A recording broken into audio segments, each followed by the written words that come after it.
Hello बच्चों, JEE advance में PYQ 2006 से 2025 तक इन 20 सालों में जितने भी question reduction, oxidation and hydrolysis of organic compound से रिलेटेड पूछे गए, उन सभी क्वेश्चंस को हम एक जगह कलेक्ट करके फिर यहां डिस्कशन करेंगे। एनसीईआरटी में इस नाम का रिडक्शन, ऑक्सीडेशन, हाइड्रोलाइसिस नाम से कोई चैप्टर नहीं है, पर फिर भी अलग अलग चैप्टर्स में कभी रिडक्शन आ जाता है एल्डिहाइड कीटोन में, तो कभी कार्बोक्सिलिक एसिड में, कभी अल्कोहल में। तो ये बिखरा हुआ पोर्शन है, इसको एक जगह कलेक्ट करके फिर इससे रिलेटेड जो क्वेश्चंस हैं उनका डिस्कशन करेंगे। यहां डिस्कशन करते समय हो सकता है कुछ क्वेश्चन एल्काइल हैलाइड के हों, गिग्नारी एजेंट के हों और अल्कोहल के हों, पर फिर भी उनमें रिडक्शन का कॉन्सेप्ट आ गया और वहां रिडक्शन अगर नहीं पढ़ाया तो हम लोग रिडक्शन इसको बाद में लेते हैं, इसलिए यही रिडक्शन ऑक्सीडेशन के अंदर ही हम लोग उन क्वेश्चंस का भी डिस्कशन कर लेंगे। तो फर्स्ट क्वेश्चन पे चलते हैं। यहां क्वेश्चन पूछा गया है कि सीक्वेंस ऑफ रिएक्शन दिया है, करेक्ट स्टेटमेंट बताना है, पी क्यू आर और एस से रिलेटेड है। एक एस्टर गिवन है और यहां पे ये दिखा रखा है इन्होंने कि ये जो बेंजाइल ग्रुप है वो प्लेन से ऊपर की ओर उसका 3 डायमेंशनल रिप्रेजेंटेशन बता रखा है। लिथियम एल्युमिनियम हाइड्राइड से रिडक्शन करने पर पी बना। लिथियम एल्युमिनियम हाइड्राइड एस्टर को रिड्यूस करता है और हमें पता है एस्टर के दोनों तरफ के पार्ट, मतलब इस तरफ का पार्ट भी रिड्यूस हो जाएगा और इस तरफ का पार्ट भी रिड्यूस हो जाएगा और दोनों तरफ के पार्ट एल्कोहल में कन्वर्ट हो जाते हैं। तो इससे तो एल्कोहल बनेगा और दोनों तरफ के पार्ट एल्कोहल बनेंगे। ठीक है, यही बना देता हूं कि ये वाला पार्ट भी एल्कोहल बन जाएगा और ये वाला जो ऑक्सीजन है वो भी अल्कोहल में कन्वर्ट हो जाएगा। और इस कार्बन पे जो ये ग्रुप है, बेंजाइल ग्रुप है, उसे ऐसा कैसे मैंने लगा दिया। ठीक है, यहाँ प्लेन से ऊपर लगाने की यहाँ अब कोई जरूरत नहीं है, कारण ये है कि अब ये कायरल तो है नहीं, पहले तो फिर भी ये कायरल था, अब तो कायरल है नहीं। CH2CH2OH, CH2CH2OH दोनों ग्रुप सेम है, तो ये कंपाउंड P हो गया। इस कंपाउंड P की रिएक्शन CrO3 H2SO4 मतलब एसिडिक मीडियम में रिएक्शन किया है, तो ये ऑक्सीडेशन रिएक्शन है और chromic acid strong oxidising agent है जो कि प्राइमरी अल्कोहल को तो आसानी से कार्बोक्सिलिक एसिड में कन्वर्ट कर देता है। तो ये दोनों प्राइमरी अल्कोहल वाले पार्ट आसानी से कार्बोक्सिलिक एसिड में कन्वर्ट हो जाएंगे। यहां बन जाएगा COOH और इस जगह भी बन गया COOH और यहां जो ग्रुप अटैच्ड है उसको वैसा का वैसा रहने दो, ये कंपाउंड Q हो गया। ठीक है, इस कंपाउंड Q की reaction sodium plus calcium oxide, soda lime हो गया ये, इसके प्रेजेंस में रिएक्शन करोगे तो ये तो डी कार्बोक्सिलेशन रिएक्शन है।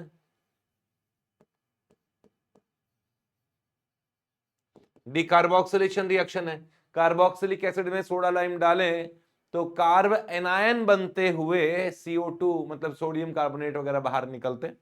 कुल मिला के यहां से कार्बन गायब हो जाएगा, यहां से कार्बन गायब हो जाएगा और क्या बनेगा, यहां बस ऐसे रह जाएगा, ये रह जाएगा बस, कार्बोक्सिलिक एसिड गायब, यहां का कार्बोक्सिलिक एसिड गायब, ये कंपाउंड बचा R।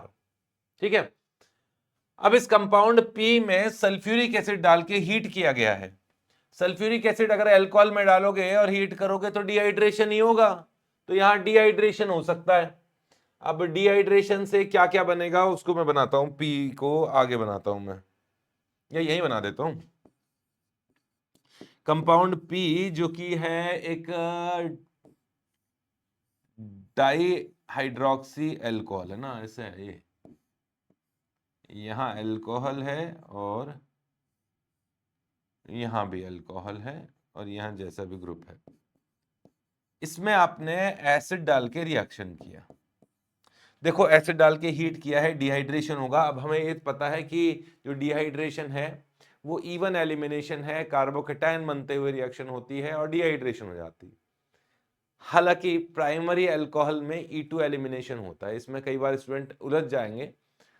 मैंने ये क्वेश्चन कभी नहीं देखा है किसी जगह भी कि प्राइमरी अल्कोहल में E1 होता है कि E2 होता है, इस तरह से पूछा गया हो। होता E2 रिएक्शन है प्राइमरी अल्कोहल में, है ना। अगर ये अल्कोहल है और इस अल्कोहल में कॉन्सेंट्रेटेड H2SO4 डाल के हीट किया जाए तो E2 एलिमिनेशन रिएक्शन होती है। अब आप कहीं कहेंगे कि सर E2 एलिमिनेशन रिएक्शन होती है तो उसमें तो रीअरेंजमेंट नहीं होना चाहिए, अगर इसमें E2 एलिमिनेशन रिएक्शन होगी तो ये वाला मेजर प्रोडक्ट होना चाहिए। फिर हम लोगों ने तो, और आपने भी जब नोट्स बनवाए थे तो मेजर प्रोडक्ट तो इसको बताया था। तो देखो रिएक्शन तो E2 ही होती है, और E2 रिएक्शन से फर्स्ट स्टेप में यही बनता है, क्योंकि ये एक रिवर्सिबल रिएक्शन है, H2O का निकलना H2O का जुड़ना साथ साथ चलता रहता है। तो यहाँ H2O का निकलना हुआ, एल्कीन बना। अब जब H2O का एडिशन होता है तो H प्लस यहाँ और OH यहाँ बन जाता है, फिर उसमें अगेन डिहाइड्रेशन होता है तो ये वाला प्रोडक्ट बन जाता है। क्योंकि आपने हीट किया हुआ है तो हाइड्रेशन का पार्ट बहुत कम है और डिहाइड्रेशन का पार्ट ज्यादा है, तो इस डायनामिक इक्विलिब्रियम में हाइड्रेशन होते ही तुरंत एल्कीन बन जाएगा। तो फाइनल जो प्रोडक्ट होगा आप उसे एल्कीन वाला जो प्रोडक्ट है वो ज्यादा बनाते हैं। चलो ये तो मैंने एक बेसिक पॉइंट बता दिया।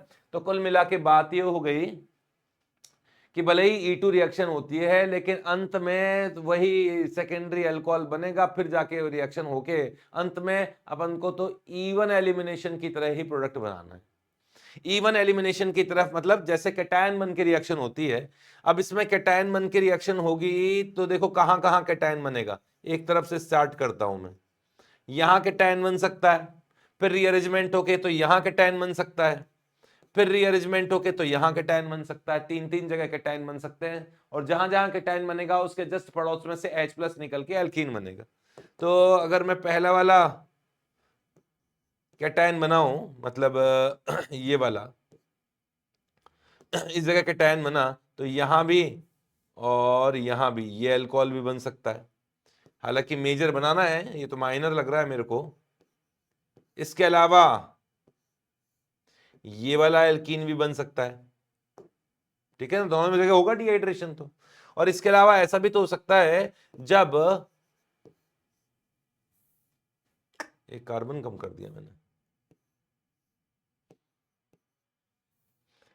जब पॉजिटिव चार्ज यहां आ जाए इस जगह, तो इस जगह से भी तो H निकल सकता है, तो ये एल्कीन भी तो बनेगा, तो ये डाईईन भी बनेगा। मुझे लगता है, और मैं बिल्कुल सही कह रहा हूं, कि ये वाला मेजर प्रोडक्ट होगा, क्योंकि यहां कॉन्जुगेशन एरोमेटिक रिंग के साथ भी है, तो मेजर तो यही होगा। तो अगर मेजर माइनर कुछ नहीं पूछा है, एस बोला है, तो मैं तो ऐसे इसी को मानूंगा। हालांकि सभी एल्कीन है, बट मेजर तो यही होगा। मोस्ट स्टेबल एल्कीन ही मेजर प्रोडक्ट होता है, और ये मोस्ट स्टेबल प्रोडक्ट है, मोस्ट स्टेबल प्रोडक्ट, क्योंकि इसमें सबसे ज्यादा रेजोनेंस हो रहा है, कॉन्जुगेशन भी सबसे ज्यादा है। ठीक है, अब स्टेटमेंट पढ़ते हैं। P इज ऑप्टिकली एक्टिव, नहीं नहीं, इसमें ये कायरल कार्बन नहीं है, अब ये ऑप्टिकल इनएक्टिव है, तो ये तो गलत हो गया। नेक्स्ट बोला है S gives Baeyer's test. Baeyer's test क्या होता है? बेयर्स रिएजेंट क्या होता है? Dilute cold KMnO4 basic medium में, डाइल्यूट KMnO4 बेसिक मीडियम में कौन से कलर का होता है? पर्पल कलर का होता है। जैसे ही एल्कीन एल्काइन में डालते हो उसका पर्पल कलर गायब हो जाता है, क्योंकि वहां हाइड्रोक्सिलेशन हो जाता है। ठीक है, तो एल्कीन एल्काइन का टेस्ट है, ये तो दे देगा। ये टेस्ट बेयर्स रिएजेंट जो है वो कोल्ड KMnO4 है, ये एल्कीन एल्काइन का टेस्ट है। Carbon carbon double bond and carbon carbon triple bond ये टेस्ट देते हैं, तो ये एल्कीन है तो टेस्ट दे देगा एस वाला कंपाउंड, तो यही तो एस।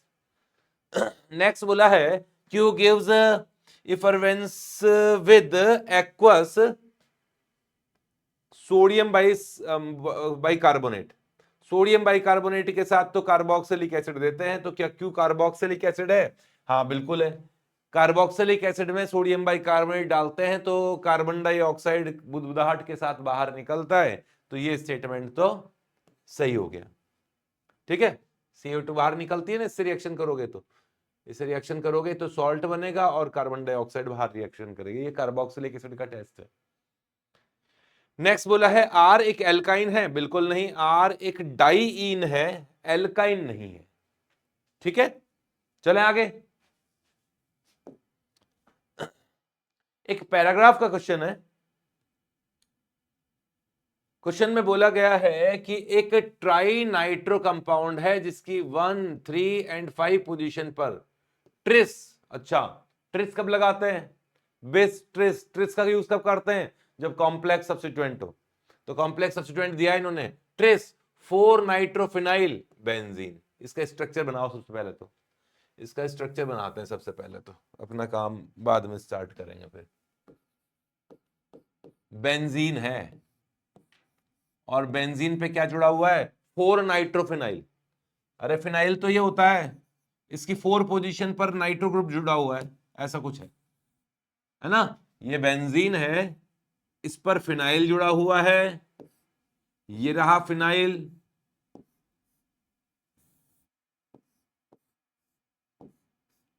और इस फिनाइल की पैरा पोजीशन पर नाइट्रो है, इस फिनाइल की पैरा पोजीशन पर नाइट्रो है,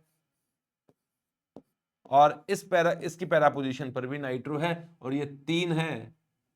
ये कैसा पता पड़ा, क्योंकि उसने बोला है ट्रिस, कॉम्प्लेक्स सब्स्टिट्यूएंट के लिए ट्रिस ही बोला जाता है। ये स्ट्रक्चर है, थोड़ा स्ट्रक्चर बड़ा बन गया और इसका यूज मुझे बार बार करना पड़ेगा, तो इसको मैं थोड़ा छोटा कर लेता हूं।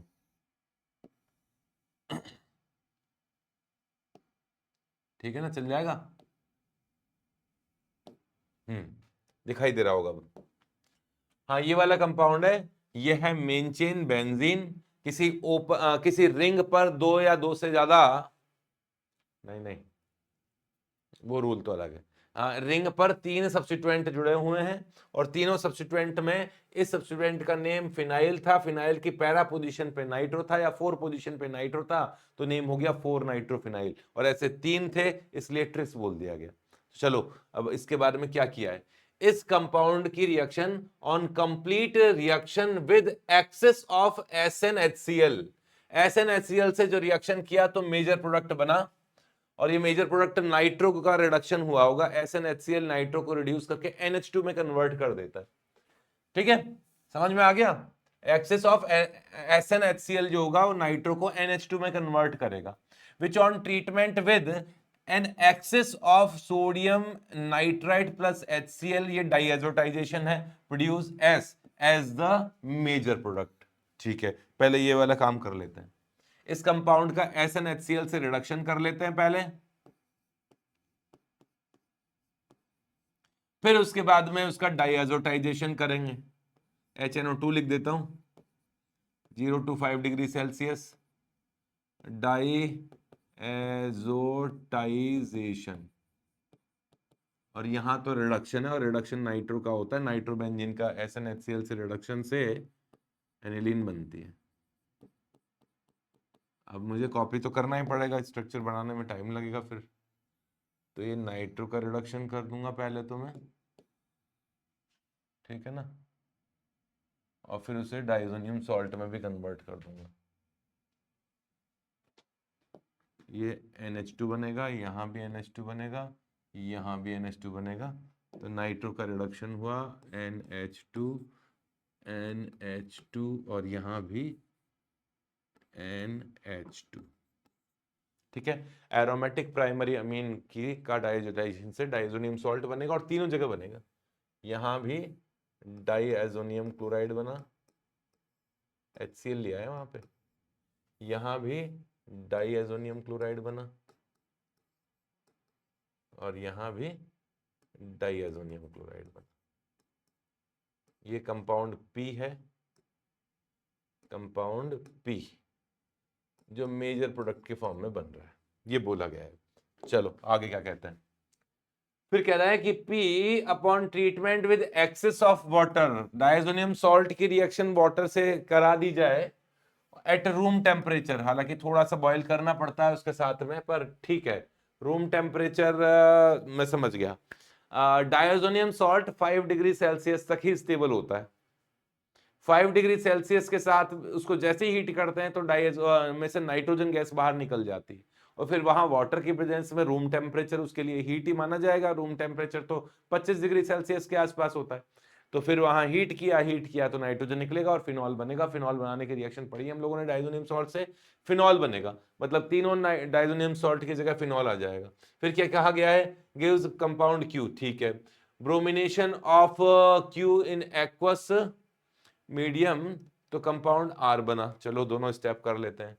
पहले तो इसकी रिएक्शन वाटर से कर दी, तो वाटर से तीनों जगह फिनॉल आ जाएगा। कॉपी मारो भाई, तीनों जगह फिनॉल आएगा। लो, तीनों जगह फिनॉल लगा देंगे यहाँ पे। फिर आगे रिएक्शन देखते हैं फिर क्या किया, ठीक है। तो जैसे ही वाटर से रिएक्शन हुई, नाइट्रोजन गैस बाहर निकलेगी, इस जगह भी OH आएगा, यहां भी OH आएगा और यहां भी OH आएगा। इस कंपाउंड की रिएक्शन ब्रोमीन वाटर से कर दें,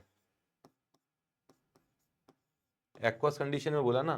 तो ब्रोमीन वाटर से क्या होता था, फिनॉल में जब रिएक्शन कराते तो याद रखो, फिनॉल की ऑर्थो, दोनों ऑर्थो और एक पैरा, तीनों पोजीशन पर Br आ जाता है, ब्रोमीन ब्रोमीन ब्रोमीन आ जाता है, याद है। ऐसे ही यहां भी फिनॉल है, इसकी दो पोजीशन तो फ्री है, तीसरी नहीं है, तो कोई बात नहीं, जो फ्री है उन पर रिएक्शन कराओ। तो तीनों फिनॉलिक रिंग्स में दोनों ऑर्थो पोजीशन पे ब्रोमीन ब्रोमीन ब्रोमीन हो जाएगा, एक्सिस में ही मानेंगे। तो यहां पर भी OH ग्रुप है, ये OH तो था ही, ये OH भी था। देखो मेरे को बनाने में जरूर टाइम लग रहा है, सॉल्व करने में तो दिमाग में बहुत तेजी से सॉल्व हो जाते हैं, है ना। मेरे ऊपर विश्वास करना, मुझसे जल्दी सॉल्व हो जाते हैं। चलो आगे बढ़ते हैं। ये कंपाउंड क्यों बन गया क्या, हाँ इससे रिएक्शन की थी तो क्यू बना, ब्रोमिनेशन के बाद आर बना, ठीक है। तो ये तो क्यू था, ये तो क्यू था, ये आर है। अब क्या कर रहे हैं, अब क्या कर रहे हैं, the compound P upon treatment with excess of phenol under basic condition gives compound S। P कहाँ गया, P तो डाइजोनियम सॉल्ट है। इस कंपाउंड P की रिएक्शन फिनॉल से कर दें तो फिनॉल के पैरा पोजीशन पे डाइजोटाइजेशन हो जाएगा। क्या कमाल कर रहे हैं यार ये तो। फिनॉल के साथ इसकी रिएक्शन करें तो फिनॉल की तो पैरा पोजीशन पे डाइजोटाइजेशन हो जाता है। आपने कपलिंग रिएक्शन पढ़ी होगी बेसिक मीडियम में। तो यहाँ फिनॉल एक्सिस में लिया है, मान लो तीन इस जगह रिएक्शन होगी, यहाँ भी रिएक्शन होगी, यहाँ भी रिएक्शन होगी, ये कंपाउंड P है, तो ये कपलिंग रिएक्शन हो गई।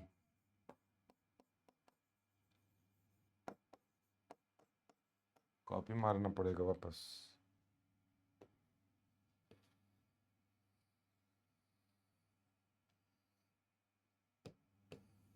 कपलिंग रिएक्शन होगी और यहाँ N2 है, ज़्यादा बड़ा स्ट्रक्चर हो गया यार, कोई बात नहीं, बस थोड़ा सी देर की बात है,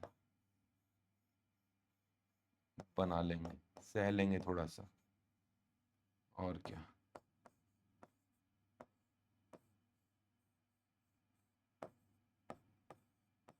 दिखाई दे रहा है ना,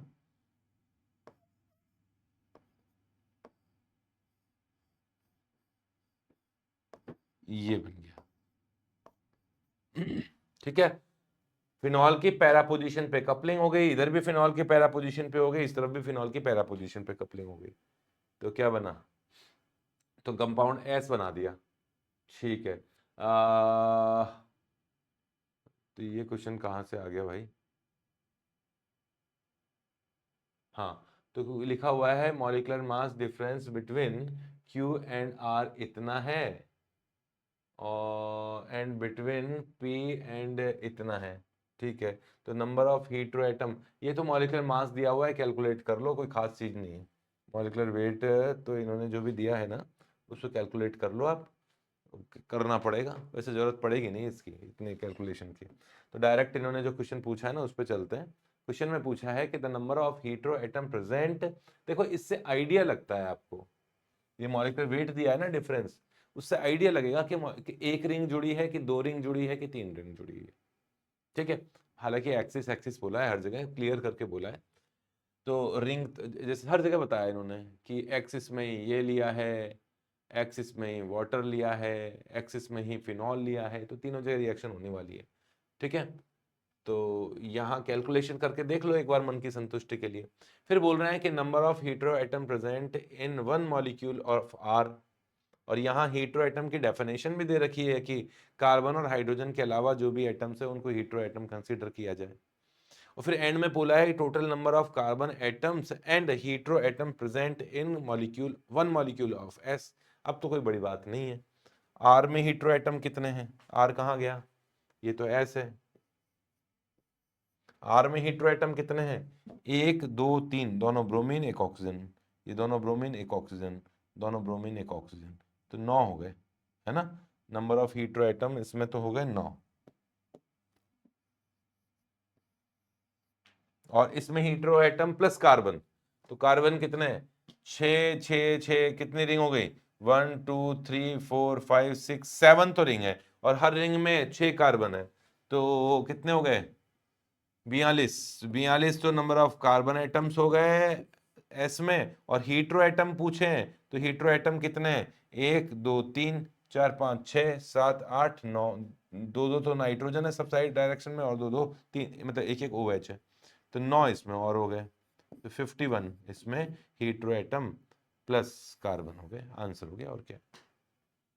चले आगे, नेक्स्ट क्वेश्चन 2022 का ये क्वेश्चन आया हुआ है। क्वेश्चन में पूछा है total number of chiral molecule, chiral compound नहीं पूछा, कायरल मॉलिक्यूल जो कि 1 मोल ऑफ पी के कंप्लीट ओजोनोलाइसिस से बने, और ओजोनोलाइसिस भी किया जाता है जिंक H2O की प्रेजेंस में, मतलब रिडक्टिव ओजोनोलाइसिस। इस कंपाउंड की रिएक्शन जिंक से कर दी गई है, सॉरी ओजोन से कर दी गई है फर्स्ट स्टेप में, और जो ओजोनाइड बनेगा उसका रिडक्शन जिंक प्लस H2O से कर दिया गया है।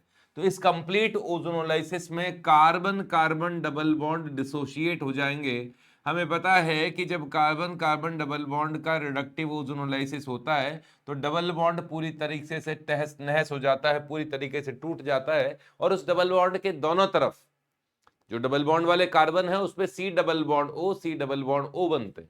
मतलब वो एल्डिहाइड भी बन सकता है, कीटोन भी बन सकता है, डिपेंड करेगा कि उस कार्बन पे H है या नहीं है। जैसे यहां मैं लेफ्ट टू राइट स्टार्ट करूंगा, जैसे ही ये डबल बॉन्ड डिसोशिएट होगा तो ये तो CH3 है, और इस कार्बन पर डबल बॉन्ड O बनेगा, मतलब एल्डिहाइड बनेगा, एसिड एल्डिहाइड। ऐसे ही चलता हूं जैसा इन्होंने बना रखा है, ये एल्डिहाइड बना, ठीक है ना। हाँ, नेक्स्ट स्टेप में क्या मतलब, नेक्स्ट साइड में यहां C डबल बॉन्ड और मिथाइल है ही, तो ये रहा मिथाइल, ये रहा C double bond O ketone का, और यहाँ ये कार्बन है, फिर C डबल बॉन्ड O ये वाला, और यहाँ जैसा मिथाइल ग्रुप जुड़ा हुआ है वैसा का वैसा जोड़ दो, फिर बात करेंगे इसके बारे में बाद में। यहाँ OH है और यहाँ ये CH3 है प्लेन से ऊपर की ओर। नेक्स्ट, ये वाला बॉन्ड डिसोशिएट हुआ था, इस कार्बन पे तो डबल बॉन्ड O लगा ही दिया, इस कार्बन पे भी डबल बॉन्ड O लगा देते, वही CH3 है, और फिर कार्बन है प्लेन से ऊपर की ओर OH है, और डॉटेड लाइन पर CH3 ही होगा। फिर यहां पर एल्डिहाइड है, इस कार्बन पर एल्डिहाइड बना क्योंकि ये भी डबल बॉन्ड टूट गया। इस कार्बन पे क्या बनेगा, कीटोन, ये CH3 C double bond O, और फिर ये वाला कार्बन भी कीटोन बना, और इस जगह जो ग्रुप है वो एक प्लेन से ऊपर की तरफ मिथाइल है, और यहाँ OH है, ठीक है। कहां तक पहुंच गए, यहां तक पहुंच गए, 1 2 3 बॉन्ड तोड़ चुके हैं, ने चौथा भी तोड़ चुके हैं। अब इस जगह क्या बनेगा, एल्डिहाइड, ये वाला, तो ये बन गया एल्डिहाइड, और इस कार्बन पर डार्क लाइन पर तो OH है, और डॉटेड लाइन पर मिथाइल है, ठीक है। और क्या हुआ, ये वाला कार्बन ये भी टूटेगा तो कीटोन बनेगा इस जगह, तो यहां कीटोन बना, ये वाला अगेन कीटोन, यहां कीटोन, यहां कीटोन, ये वाला बॉन्ड टूटा तो ये भी कीटोन बना, और यहाँ ग्रुप्स को तो लगाना ही पड़ेगा यार मुझे। तो ये OH है, यहाँ मिथाइल है, और ये इस जगह एल्डिहाइड। ये कंपाउंड्स बने हैं कंप्लीट ओजोनोलाइसिस से, जिंक ऑक्साइड बनेगा ही बनेगा। अब देखो क्वेश्चन में जैसा पूछा है, पहले तो उस पर चलते हैं। कायरल मॉलिक्यूल्स पूछे हैं। ये वाला कंपाउंड कायरल मॉलिक्यूल नहीं है। कायरल मॉलिक्यूल का मतलब है ऑप्टिकली एक्टिव कंपाउंड जो अपने मिरर इमेज पर ओवरलैप नहीं होता है। और यहाँ जो ऑप्शन मुझे दिखाई दे रहा है उसमें ज्यादा से ज्यादा एक कायरल कार्बन है, और जिस कंपाउंड में एक कायरल कार्बन होता है वो कंपाउंड हमेशा ऑप्टिकली एक्टिव होता है, मतलब कायरल होता है। ठीक है, तो ये वाला फर्स्ट वाला तो एल्डिहाइड कायरल नहीं है, ये भी नहीं है, क्योंकि इस कार्बन पे दोनों ग्रुप सेम है, ये ग्रुप और ये ग्रुप तो सेम है, तो ये कायरल थोड़ी ना होगा, मतलब आप ऑप्टिकली एक्टिव नहीं है। ये वाला कार्बन कायरल है, यहां OH है, यहां मिथाइल है, यहां एल्डिहाइड है, यहां कीटोन है, इसमें एक ही कायरल कार्बन है, और ये कंपाउंड कायरल कंपाउंड है, ये कायरल मॉलिक्यूल है।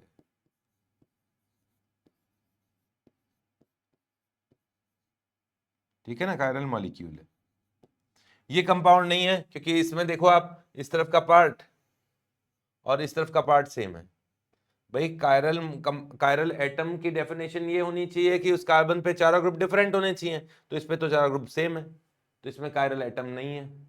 ठीक है, इसमें इसमें है, ये वाला पार्ट एल्डिहाइड है, ये कीटोन है, और OH और मिथाइल तो डिफरेंट ही है, तो ये वाला कार्बन कायरल है, और ये भी कायरल कंपाउंड ही है, मॉलिक्यूल ही है। ये भी नहीं है क्योंकि इसमें दोनों ग्रुप सेम है ना, तो ये नहीं था, ये भी नहीं है, और एल्डिहाइड तो होगा ही नहीं। अब क्वेश्चन के ऊपर बात करते हैं कि क्वेश्चन में जैसा पूछा है उसके हिसाब से आंसर क्या होना चाहिए। उसने बोला कितने कायरल मॉलिक्यूल बने, तो एक कायरल मॉलिक्यूल तो ये बना, दूसरा कायरल मॉलिक्यूल ये बना। भले ही ये दोनों सेम है, हालांकि सेम नहीं है, इनएंशियोमर लग रहे हैं मुझे तो, ये और ये दोनों एक दूसरे के इनएंशियोमर है, ध्यान से देखो दिख जाएंगे तुम्हें, है ना, ये इनएंशियोमर है। अच्छा, मान लो डिफरेंट भी होते तो भी आपको कायरल मॉलिक्यूल अलग अलग गिनने हैं। अगर सॉरी सेम भी होते तो अभी आपको कायरल मॉलिक्यूल तो डिफरेंट डिफरेंट ही गिनने हैं, क्योंकि उसने मॉलिक्यूल बोला कि एक मॉलिक्यूल से कितने मॉलिक्यूल बने। क्लियर है।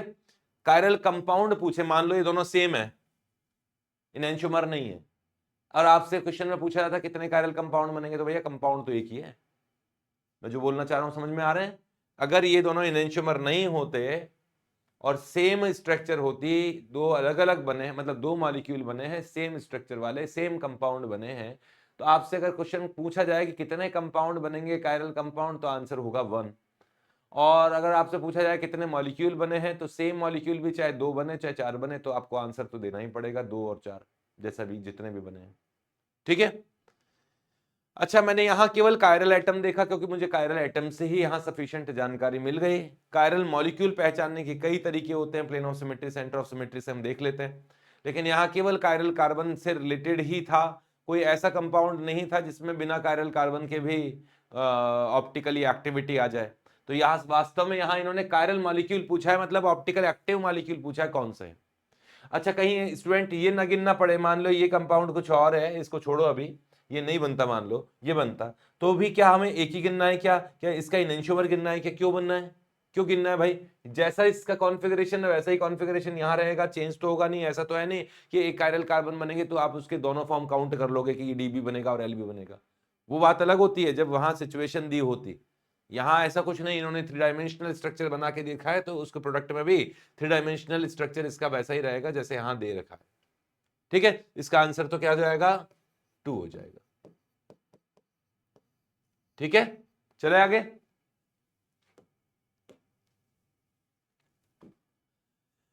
ये क्वेश्चन 2021 में आया हुआ क्वेश्चन है, आसान क्वेश्चन है। पूछा गया है मेजर प्रोडक्ट क्या होगा।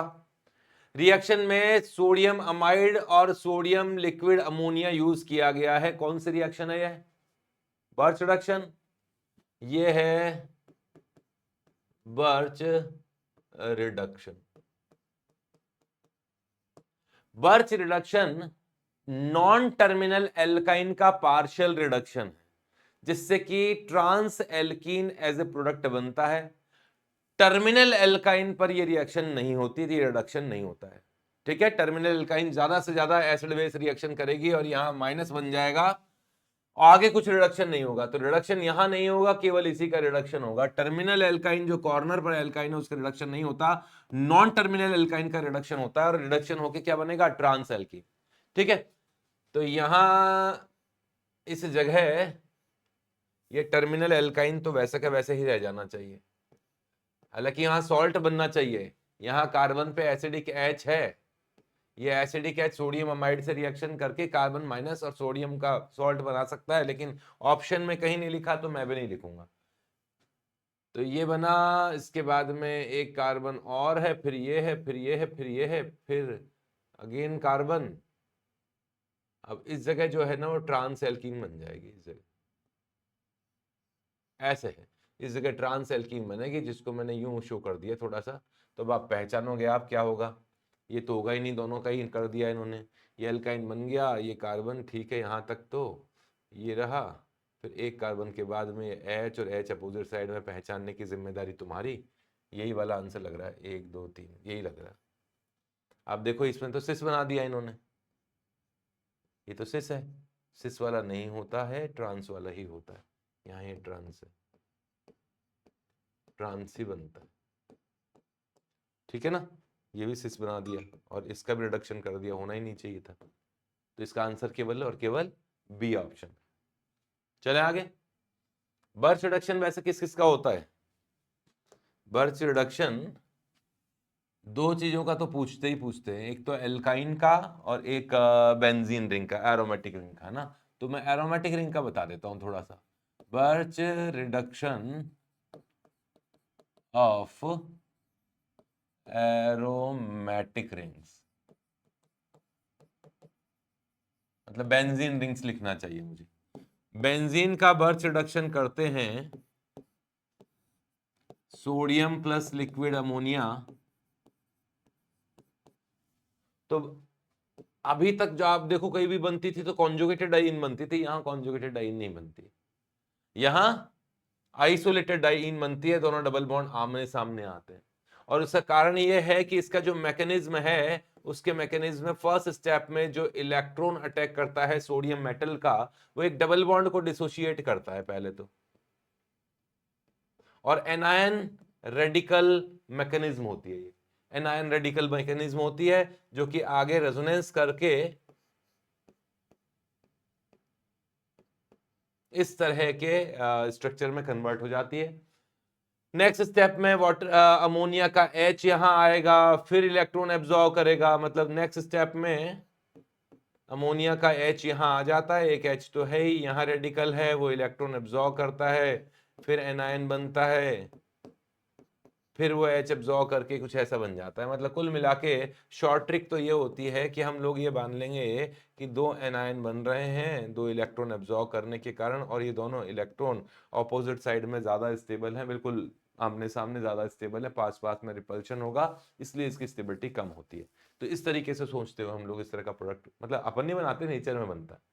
ठीक है ना।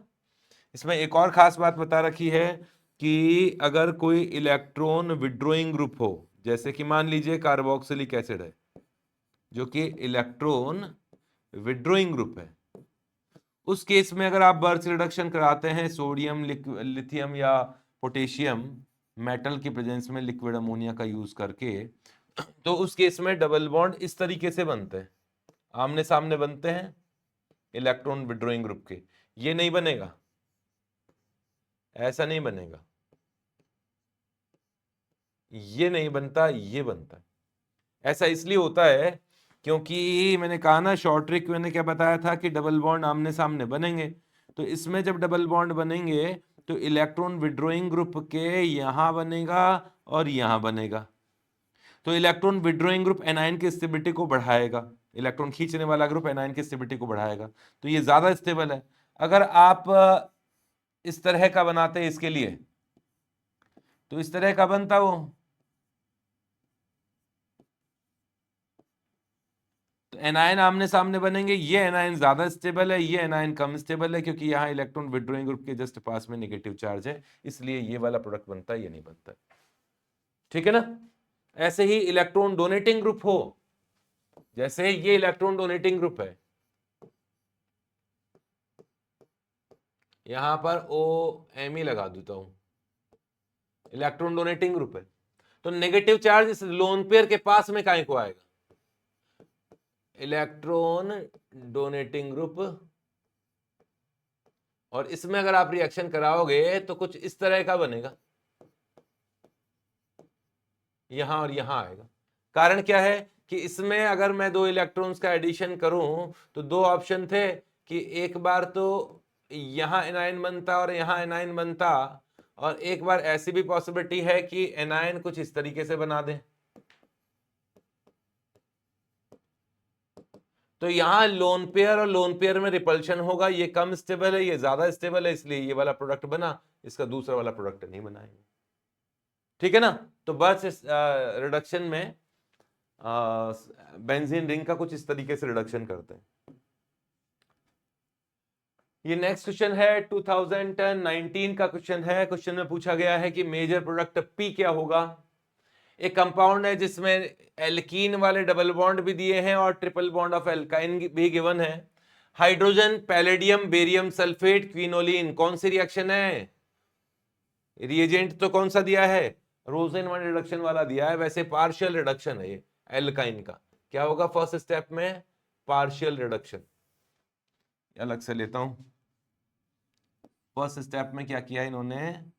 Hydrogen in presence of palladium, barium sulphate, ये पार्शियल रिडक्शन होता है एल्काइन का, एल्कीन का नहीं होता है ना। रोजन आप याद करो, एक अगर कैल्शियम कार्बोनेट लेते हैं तो उसे लिंडलार्स कैटलिस्ट कहते हैं, बेरियम सल्फेट लेते हैं तो रोजेनमैन कैटलिस्ट कहते हैं।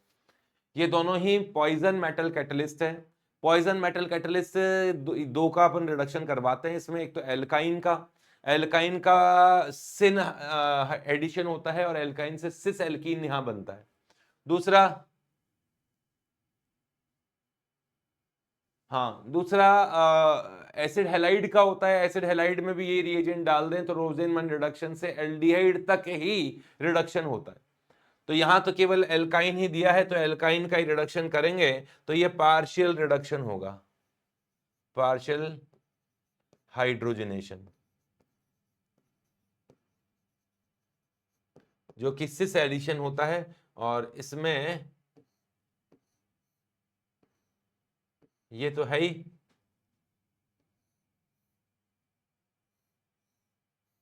यहां वाला जो ट्रिपल बॉन्ड था ना उसको मैंने सिस तक में कन्वर्ट कर दिया। तो एक कार्बन ये वाला है, एक कार्बन यहाँ है, उसके बाद एक कार्बन ये कॉर्नर दे ही दिया मैंने, और एक कार्बन पे यहाँ रिंग बना देता हूं और डबल बॉन्ड, ये हो गया। ठीक है। नेक्स्ट स्टेप में इसका डाइल्यूट किया MnO4 एक्सिस में लिया गया है, लो टेम्परेचर 273 केल्विन टेम्परेचर लिया गया है, लो टेम्परेचर है। ये बेयर्स रिएजेंट है।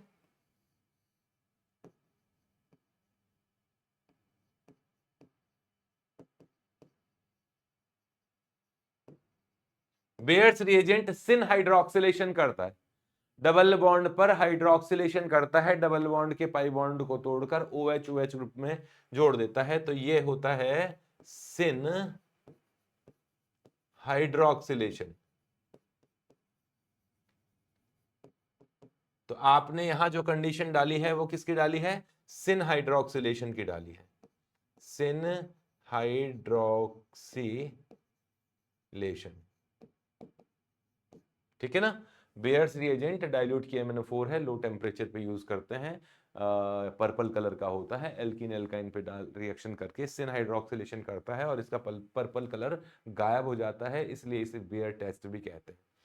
ठीक है। तो मैंने यहाँ क्या किया? सिन हाइड्रोक्सिलेशन किया। सिन हाइड्रोक्सिलेशन में जितने भी पाई बॉन्ड है, क्योंकि एक्सिस में बोल रखा है उसने, आप कहीं कंफ्यूज ना हो जाए इसलिए उसने साफ साफ बोला है कि एक्सिस में लिया है, तो ये वाला प्रोडक्ट बनेगा और सारे जो डबल बॉन्ड है वो खत्म हो जाएंगे। पाई मतलब डबल बॉन्ड क्या, पाई बॉन्ड खत्म हो जाएंगे, ट्रिपल बॉन्ड डबल बॉन्ड खत्म हो जाएंगे और डबल बॉन्ड की जगह यहाँ सिन हाइड्रोक्सिलेशन होगा, OH और OH बनेगा। हालांकि उसने ये नहीं पूछा है कि OH कितने बनेंगे, प्रोडक्ट कितने बनेंगे। तो अभी तो मैं केवल तुम्हें समझाने के लिए ये बता देता हूं कि दोनों OH सेम साइड से जुड़ेंगे, और यहाँ भी ये पाई बॉन्ड खत्म हुआ तो यहाँ भी ये प्रोडक्ट बनेगा। ये दोनों सेम साइड होंगे, ये दोनों सेम साइड होंगे, ये दोनों सेम साइड होंगे, ये और ये, इनका कॉन्फ़िगरेशन अलग अलग भी हो सकता है। ठीक है, तो क्वेश्चन में ये चीज पूछी ही नहीं। क्वेश्चन में तो ये पूछा है total number of hydroxy group कितने प्रेजेंट हैं एक molecule of major product P में। तो आप देख लो, इसमें तो मुझे तो 6 दिखाई दे रहे हैं, है ना, 6 हाइड्रोक्सिल ग्रुप इसमें मौजूद है। आंसर इसका हो गया 6। क्लियर है? चले आगे। सिन हाइड्रोक्सिलेशन के बारे में कुछ बताना जरूर चाहूंगा, है ना, ये सुन लो। सिन हाइड्रोक्सिलेशन ऑफ एल्कीन। देखो, कोई अभी मैं इसका स्टीरियो कॉन्फ़िगरेशन तो नहीं लूं, स्टीरियो तो आएगा ही आएगा, मानेगा थोड़ी ना। अगर आप कोल्ड डाइल्यूट KMnO4 यूज करते हैं न्यूट्रल कंडीशन में या बेसिक मीडियम में, तो सिन हाइड्रोक्सिलेशन होता है। सिन हाइड्रोक्सिलेशन का मतलब है कि ये पाई बॉन्ड टूटेगा। अच्छा, इसके अलावा भी एक और है, इसके अलावा ऑस्मियम टेट्रा ऑक्साइड का यूज करें, ऑस्मियम टेट्रा ऑक्साइड, और सेकंड स्टेप में H2O2 प्लस सोडियम बाइसल्फाइड है। हाँ, मेनली तो ये है, या कई बार H2O ही दे दिया जाता है, तो उसका यूज करें तो यहां इस कार्बन पर और पाई बॉन्ड टूटेगा और 2 OH ग्रुप सेम साइड से आके जुड़ेंगे, 2 OH ग्रुप सेम साइड से आके जुड़ेंगे। ये जुड़ गया साहब, ये दोनों मैंने ऐसे जोड़ दिया। ठीक है, अब यहां तो जो भी ग्रुप हो, R1 है, R2 है, R3 है, R4 है, जैसा भी है वैसे R ग्रुप यहां आप अरेंज कर दीजिए, वैसे ही R ग्रुप लगा दीजिएगा यहाँ पे। तो जो मैंने बताना चाहा वो मैंने बता दिया कि किस तरीके से करना है, ये बन जाए या ये भी बन जाएगा, ऐसे क्या बात है। दोनों OH को नीचे की तरफ लगा दिया मैंने। कौन सा कॉन्फ़िगरेशन बनाया है, ये कौन सा 3D रिप्रेजेंटेशन शो किया है, सॉहर्स। ठीक है ना, यहाँ जैसा भी ग्रुप अटैच्ड है वैसा ग्रुप आप अरेंज कर सकते हैं। ये सिन हाइड्रोक्सिलेशन कहलाता है, दोनों OH सेम साइड से ही आके जुड़ेंगे। ठीक है, चलें आगे। नेक्स्ट ये क्वेश्चन 2014 का क्वेश्चन है। क्वेश्चन में लिखा है consider all possible isomeric ketones including stereo isomers of molecular weight 100। All these isomers are independently reacted with sodium bicarbonate. Stereo isomers को भी, stereo isomers are also reacted separately. The total number of ketones that give a racemic product या products is R. ऐसे कितने ketone होंगे, question समझ गए। 100 molecular weight वाले कितने कीटोन सोडियम बाइकार्बोनेट से रिएक्शन करके रैसमिक मिक्सचर बनाएंगे। बात यह है कितने कीटोन, मतलब जितने भी कीटोन हो, अगर वो स्टीरियो आइसोमेर है तो उनको भी अलग अलग इंडिपेंडेंटली रिएक्शन कराना है सोडियम बाइसल्फर, सोडियम वो क्या है ये, बोरोहाइड्रेट, सोडियम बोरोहाइड्रेट है ना, सोडियम बोरोहाइड्रेट से रिएक्शन करा के, रिड्यूस करा के उसे अल्कोहल में कन्वर्ट करना है। ये तो सभी को पता है ना, कीटोन का रिडक्शन होता है सोडियम बोरोहाइड्राइड से, जैसे लिथियम एल्युमिनियम हाइड्राइड से होता है, तो उससे रिडक्शन होके ये अल्कोहल बनता है। सही है, कोई दिक्कत तो नहीं है। अगर यहां R1 और R2 होगा तो ये कार्बन कायरल हो गया। अगर ये कायरल कार्बन हो गया तो इसके दोनों फॉर्म बनेंगे, डेक्सोरोटेट्री और लिवरोटेट्री। समझ गए ना क्वेश्चन का कॉन्सेप्ट। तो ये तो क्वेश्चन का कॉन्सेप्ट है, लेकिन क्वेश्चन में बोला है कि 100 वाला ही होना चाहिए, तो मैंने ऐसे ही समझाने के लिए बोल दिया तुम्हें। ये तो ऐसे ही हिंट है, ये तो हिंट था। अब क्वेश्चन पे आ जाते हैं, क्वेश्चन का असली सॉल्यूशन यहां से स्टार्ट करते हैं। देखो भाई, क्वेश्चन पहले तो ये निकाल लेते हैं 100 मॉलिक्यूलर वेट वाला कीटोन। अब ये मोनो कीटोन की बात करें, डाई कीटोन या ट्राई कीटोन की तो बात नहीं कर रहा, केवल कीटोन बोला है। अगर वो बोलता कि भाई 2 कीटोनिक ग्रुप है तो डाई ओन बोलता, ट्राई ओन बोलता। तो ये कीटोन है। कीटोन का जनरल फॉर्मूला क्या होता है भाई? कीटोन में डिग्री ऑफ अनसैचुरेशन 1 है। एक नॉर्मल कीटोन की बात कर रहे हैं हम लोग जिसका डिग्री ऑफ अनसैचुरेशन 1 है, तो उसमें CN होगा तो हाइड्रोजन 2N होगा, और ऑक्सीजन से तो यही वाला जनरल फॉर्मूला होना चाहिए। ठीक है, जनरल फॉर्मूला के हिसाब से मॉलिक्यूलर वेट कितना होगा? कार्बन का 12 होता है तो N कार्बन का 12N होना चाहिए। 12N तो होगा कार्बन का वेट मॉलिक्यूलर वेट में। हाइड्रोजन का एक का होता है एक, तो 2N का कितना होगा? 2N ही होगा, प्लस 16 हो गया ऑक्सीजन का, इक्वल्स टू 100 होना चाहिए, क्वेश्चन ने बोला है। तो N इक्वल्स टू कितना हो गया? ये 14N, तो 14N इक्वल्स टू 100 माइनस 16 मतलब 84, और N इक्वल्स टू कितना आ गया? 84/14, 6 आ गया क्या? ठीक है, मतलब 6 कार्बन है, 6 कार्बन वाला कीटोन है, ये तो क्लियर हो गया। अब 6 कार्बन वाले कितने कीटोन होते हैं पहले तो ये निकाल लेते हैं। 6 कार्बन वाले कीटोन कितने होते हैं? ठीक है, कीटोन तो ऐसा होता है कि C डबल बॉन्ड O होता है, इस तरफ भी कार्बन होता है, इस तरफ भी कार्बन होता है। एक बार इस तरफ एक कार्बन रखूं, एक बार इस तरफ 4 कार्बन रखूं, एक बार इस तरफ 2 कार्बन रखूं, तो एक बार इस तरफ 3 कार्बन रखूं। बैठ गया ना? नहीं नहीं, 3 और 2, हाँ बैठ गया, 6 कार्बन हो गए। अब इसमें ब्यूटाइल है ना, ब्यूटाइल, वैसे 4 तरह के स्ट्रक्चरल आइसोमर होते हैं ब्यूटाइल के। ब्यूटाइल 4 तरह के होते हैं, प्रोपाइल 2 तरह के होते हैं। प्रोपाइल में एक एन प्रोपाइल होता है, एक आइसोप्रोपाइल होता है। ब्यूटाइल में 4 होते हैं, n butyl, isobutyl, secondary butyl, tertiary butyl. 4 तरह की ब्यूटाइल होते हैं स्ट्रक्चरल आइसोमर। स्टीरियो की बात नहीं कर रहा हूं, अब क्वेश्चन में तो स्टीरियो भी पूछा है ना? तो 4 स्ट्रक्चरल आइसोमर तो इसके होंगे और 2 इसके होंगे। नेक्स्ट पेज पे बनाता हूं, 4 बनाते हैं पहले तो इसके, कि एक तो है CH3, C double bond O, और मैंने कहा ना ब्यूटाइल 4 तरह के होते हैं, तो चारों ब्यूटाइल बना रहा हूं। एक तो है, ऐसा बनाता हूं यार, है ना, एक तो N ब्यूटाइल, ये N ब्यूटाइल है। ठीक,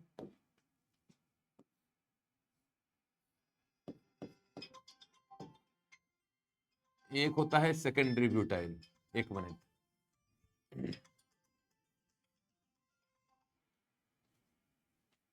ये सेकेंडरी ब्यूटाइल है, आइसोब्यूटाइल और टर्शियरी ब्यूटाइल। सही है ना? हो गए 4 तरह के ब्यूटाइल। ये N ब्यूटाइल है, ये सेकेंडरी ब्यूटाइल है, सेकेंडरी कार्बन से H निकाल के जोड़ा गया है। ये आइसोब्यूटाइल है, यहां से H निकाल के जोड़ा है। ये टर्शियरी कार्बन से H निकाल के जोड़ा है, टर्शियरी ब्यूटाइल है। क्लियर है? ये तो स्ट्रक्चरल आइसोमर बनाए मैंने, अभी स्टीरियो दिखेंगे। चलो, ये तो हो गए कौन से वाले, जिसमें एक तरफ तो C1 था और दूसरी तरफ C4 थे। 4 तो इसके बना दिए। अच्छा, अब वो बनाते हैं जिसमें एक तरफ तो इथाइल है और दूसरी तरफ प्रोपाइल है। तो प्रोपाइल N प्रोपाइल भी हो सकता है और आइसोप्रोपाइल भी हो सकता है। ये N प्रोपाइल है, ये आइसोप्रोपाइल है। समझ गए? तो 6 स्ट्रक्चरल आइसोमर बने। ये कौन सा है जिसमें एक तरफ 2 कार्बन है और एक तरफ 3 कार्बन है?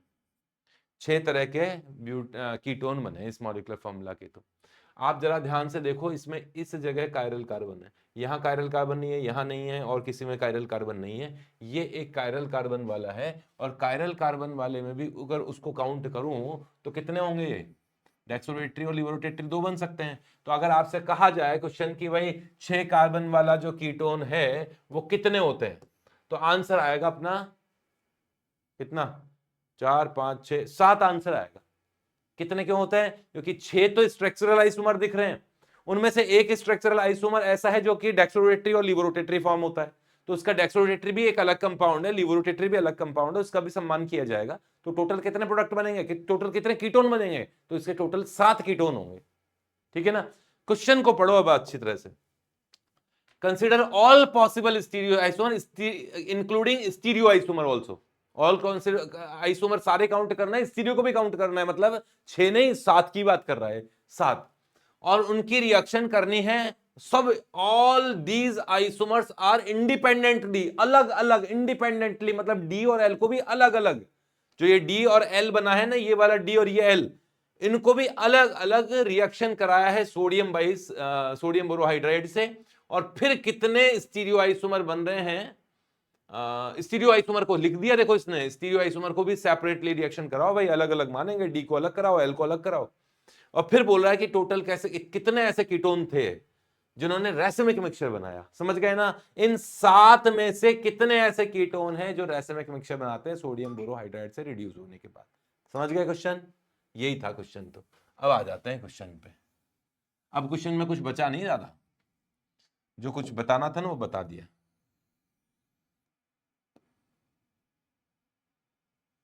लो, इसके 2 आइसोमर बना रहा हूं, एक डी वाला एक एल वाला।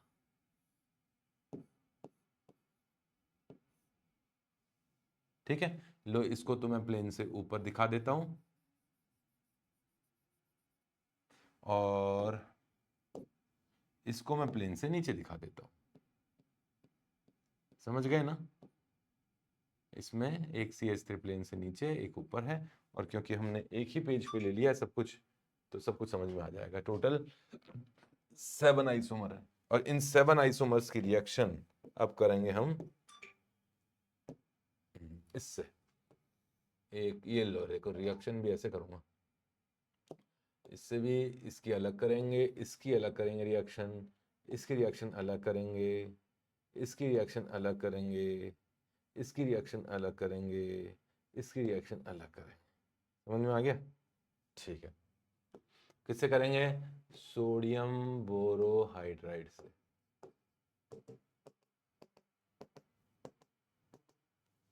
अच्छा एक मिनट, RS कॉन्फ़िगरेशन निकालना आता है? मेरे को आता है इसलिए मैं तो बताऊंगा ही। इसका ये 1 है, ये 2 है, ये 3 है, और 1 2 3 R कॉन्फ़िगरेशन है। तुमको आता हो तो ठीक है, नहीं तो ताली बजाओ, खुश रहो। ये R है और ये S है, ठीक है ना। इस कायरल कार्बन का कॉन्फ़िगरेशन फिक्स है। और जैसे ही रिएक्शन, अब देखो ध्यान से सुन लेना, एक मिनट सुन, सिंपल सा कॉन्सेप्ट है, मैंने तुम्हें पहले भी बताया था हिंट में। अगर किसी कीटोन के दोनों तरफ R ग्रुप डिफरेंट होते हैं तो यहां रेसिमिक मिक्सचर बनता है, लिख रहा है साफ। कीटोन के दोनों तरफ R ग्रुप डिफरेंट होता है तो एक नया कायरल कार्बन बन जाता है। दोनों R ग्रुप सेम होते तो ये कार्बन कायरल नहीं होता। तो ये चीज यहां अप्लाई कर लो, किसी भी कीटोन में दोनों R ग्रुप सेम नहीं है, ठीक है ना, सेम नहीं है।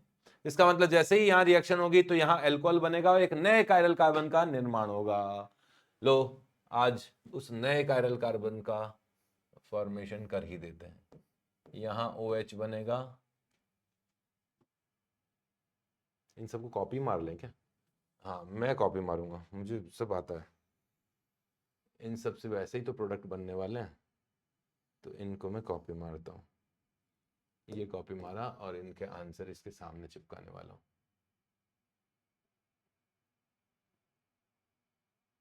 देखो,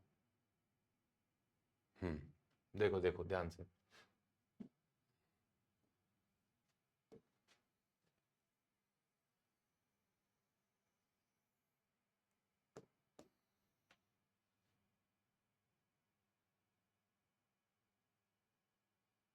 हाँ देखो भाई,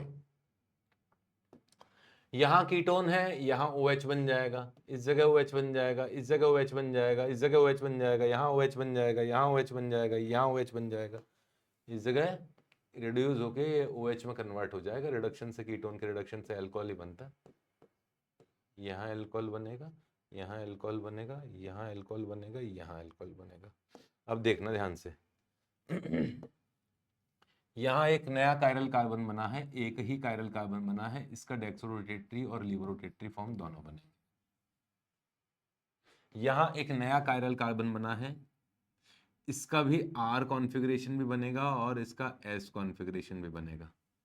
लेकिन इस कायरल कार्बन का कॉन्फ़िगरेशन R है पहले से, तो वो वही रहेगा, चेंज नहीं होने वाला। यहां दो फॉर्म्स नहीं बनेंगे, केवल इसका आर और एस दोनों बनेंगे। इसमें इसका भी आर कॉन्फ़िगरेशन वाला भी बनेगा, एस वाला भी बनेगा, दो बनेंगे। इसका भी आर एस वाला बनेगा, इसमें भी आर कॉन्फ़िगरेशन वाला भी बनेगा, एस कॉन्फ़िगरेशन वाला भी बनेगा, क्योंकि कायरल कार्बन बना, बट इसका कॉन्फ़िगरेशन सेम रहेगा। यहाँ इस कायरल कार्बन का कॉन्फ़िगरेशन आर भी होगा और एस भी होगा, इसका कॉन्फ़िगरेशन आर कॉन्फ़िगरेशन भी होगा, एस भी होगा, इसका कॉन्फ़िगरेशन भी आर भी होगा, एस भी होगा, और यहाँ भी नया कायरल कार्बन बना है, उसका भी कॉन्फ़िगरेशन आर एस दोनों होगा। ठीक है, तो यहां तो क्या बना, डीएल का मिक्सचर बन गया, रैसिमिक मिक्सचर बन गया।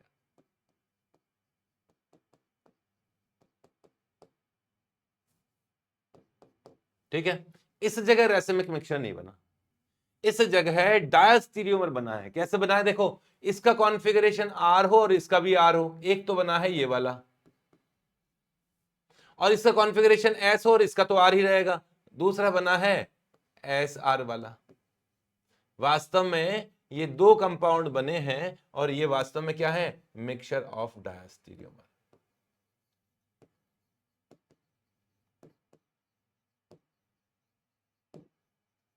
सेम सिचुएशन यहां भी है, इसका कॉन्फ़िगरेशन सेम था, तो एक बार एक कायरल कार्बन का कॉन्फ़िगरेशन जो नया बना है उसका आर हो सकता है, लेकिन पहले वाले का तो ऐसे ही रहेगा, और दूसरा जो यहां इसका एक और फॉर्म बना होगा वो एस था, लेकिन इसका कॉन्फ़िगरेशन तो ऐसे ही रहेगा।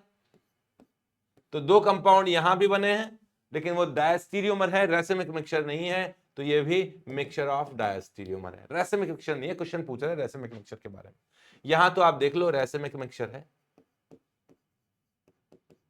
सेम यहां भी रैसिमिक मिक्सचर है, एक ही कायरल कार्बन है, दोनों फॉर्म बने हैं, इसमें भी एक कायरल कार्बन, इसमें भी एक कायरल कार्बन, तो दोनों फॉर्म इसके भी बनेंगे। तो ऐसे कितने कीटोन थे इन 7 कीटोन में से जो रैसिमिक मिक्सचर बनाते हैं, तो वो आंसर हो गया 5। एक तो ये बनाता है, एक ये बनाता है, ये बनाता है, ये बनाता है और ये बनाता है, तो हमारा आंसर आ गया 5।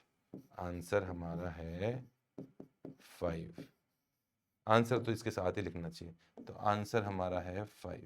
5 ऐसे कीटोन है इन 7 में से, जो आप कह रहे हो वैसा ही होगा, ऐसा कहते हैं। ठीक है, चले आगे। चलो, ये क्वेश्चन है, थोड़ा ध्यान से देखो, क्वेश्चन पैराग्राफ का क्वेश्चन बना के दिया है, एक मिनट।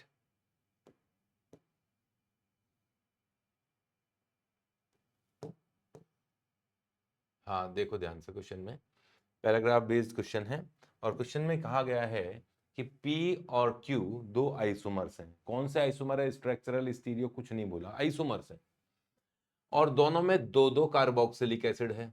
इसका फॉर्मूला C4H4O4 है, C4H4O4। डिग्री ऑफ अनसैचुरेशन निकालना जरा इसका, डिग्री ऑफ अनसैचुरेशन।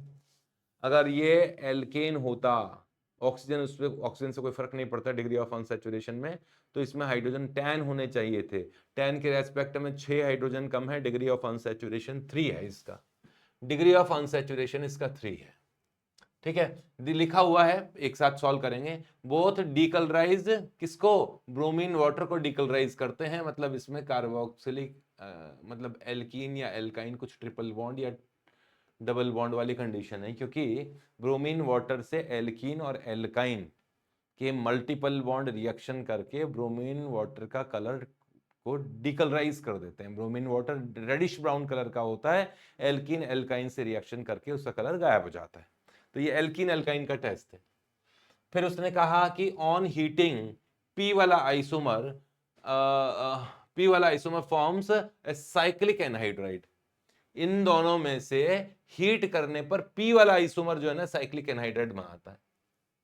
ठीक है ना, अब देखो क्वेश्चन की तरफ बढ़ते हैं, और आगे एक और चीज बोली है उसने कि on upon treatment with dilute alkaline KMnO4, मतलब Baeyer's reagent P as well as Q produce one और मोर देन वन STU, इस तरह के टार्ट्रिक एसिड बनाते हैं। टार्ट्रिक एसिड है ना, ये 3 टार्ट्रिक एसिड बनाया, एक तो मीजो है और 2 ऑप्टिकली एक्टिव है। आप देख पा रहे होंगे, ये वाला तो मीजो है, प्लेन ऑफ सिमेट्री आ रही है इसमें, तो ये तो मीजो टार्ट्रिक एसिड है, और ये जो है दोनों ऑप्टिकली एक्टिव है, राइसिमिक मिक्सचर है, ऑप्टिकली एक्टिव है। ठीक है, अब क्वेश्चन की तरफ बढ़ते हैं और क्वेश्चन को कैसे सॉल्व करना चाहिए। हालांकि काफी हिंट यहीं पे मिल गया है, क्वेश्चन को सॉल्व करने का तरीका देखो तुम। देखो क्वेश्चन में ये कहा गया है कि कंपाउंड Q और कंपाउंड P दोनों का फॉर्मूला यही है, 4 ऑक्सीजन। क्वेश्चन में बोला है, मैंने तो कुछ भी नहीं बोला, कि दोनों में 2-2 कार्बोक्सिलिक एसिड है। तो जब 2 कार्बोक्सिलिक एसिड है और इसका डिग्री ऑफ अनसैचुरेशन 3 है, तो 2 डिग्री ऑफ अनसैचुरेशन तो C double bond O of carboxylic acid का आ गया, तो 1 डिग्री ऑफ अनसैचुरेशन बचा। अब 1 डिग्री ऑफ अनसैचुरेशन रिंग का होगा या एक डबल बॉन्ड का होगा। अब आप देखो 2 कार्बन तो कार्बोक्सिलिक एसिड हैं और 2 कार्बन और बचे हुए हैं। अब बचे हुए 2 कार्बन का भी रिंग तो बना नहीं सकते हैं। यहां कार्बोक्सिलिक देखो होगा, कार्बोक्सिलिक हमेशा बाहर ही होता है रिंग के, कभी रिंग के अंदर कार्बोक्सिलिक एसिड देखा क्या कि आपने? यहां कार्बोक्सिलिक एसिड है, कार्बन की वैलेंसी 5 करोगे क्या? तो रिंग से बाहर ही होता है। तो 2 कार्बन की रिंग तो बनने से रही, तो इसका मतलब 2 कार्बन है और वो डबल बॉन्ड है और 2 कार्बोक्सिलिक एसिड यहां और विराजमान है। इसने बोला था कि ब्रोमीन वाटर को डीकलराइज करता है, तो वो एल्कीन वाला बॉन्ड है, एल्काइन नहीं हो सकता, क्योंकि एल्काइन के हिसाब से तो डिग्री ऑफ अनसैचुरेशन ही ज्यादा हो जाती है। ये तो नहीं हो सकता, ये नहीं हो सकता। ठीक है ना, तो डबल बॉन्ड चाहिए हमें, कार्बन कार्बन, और कार्बोक्सिलिक एसिड चाहिए। अब आइसोमर बोला है, तो आइसोमर ये भी हो सकते हैं कि एक डबल बॉन्ड है और दोनों कार्बोक्सिलिक एसिड अलग अलग डायरेक्शन में जुड़े हुए हैं ऐसे। और ऐसा भी तो हो सकता है कि दोनों कार्बोक्सिलिक एसिड एक ही कार्बन पे जुड़े हों।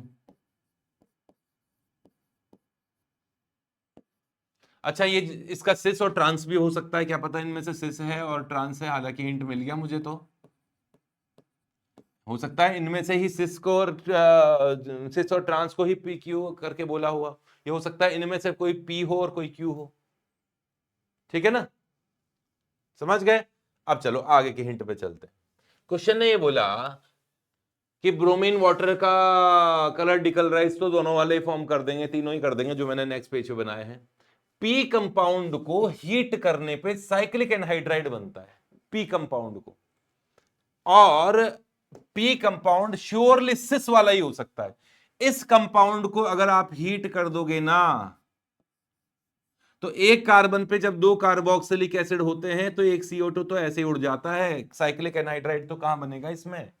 तो ये वाला स्ट्रक्चर तो पी नहीं हो सकता, क्योंकि एक कार्बन पे 2 कार्बोक्सिलिक एसिड होते हैं तो वहां डीकार्बोक्सिलेशन हो जाता है।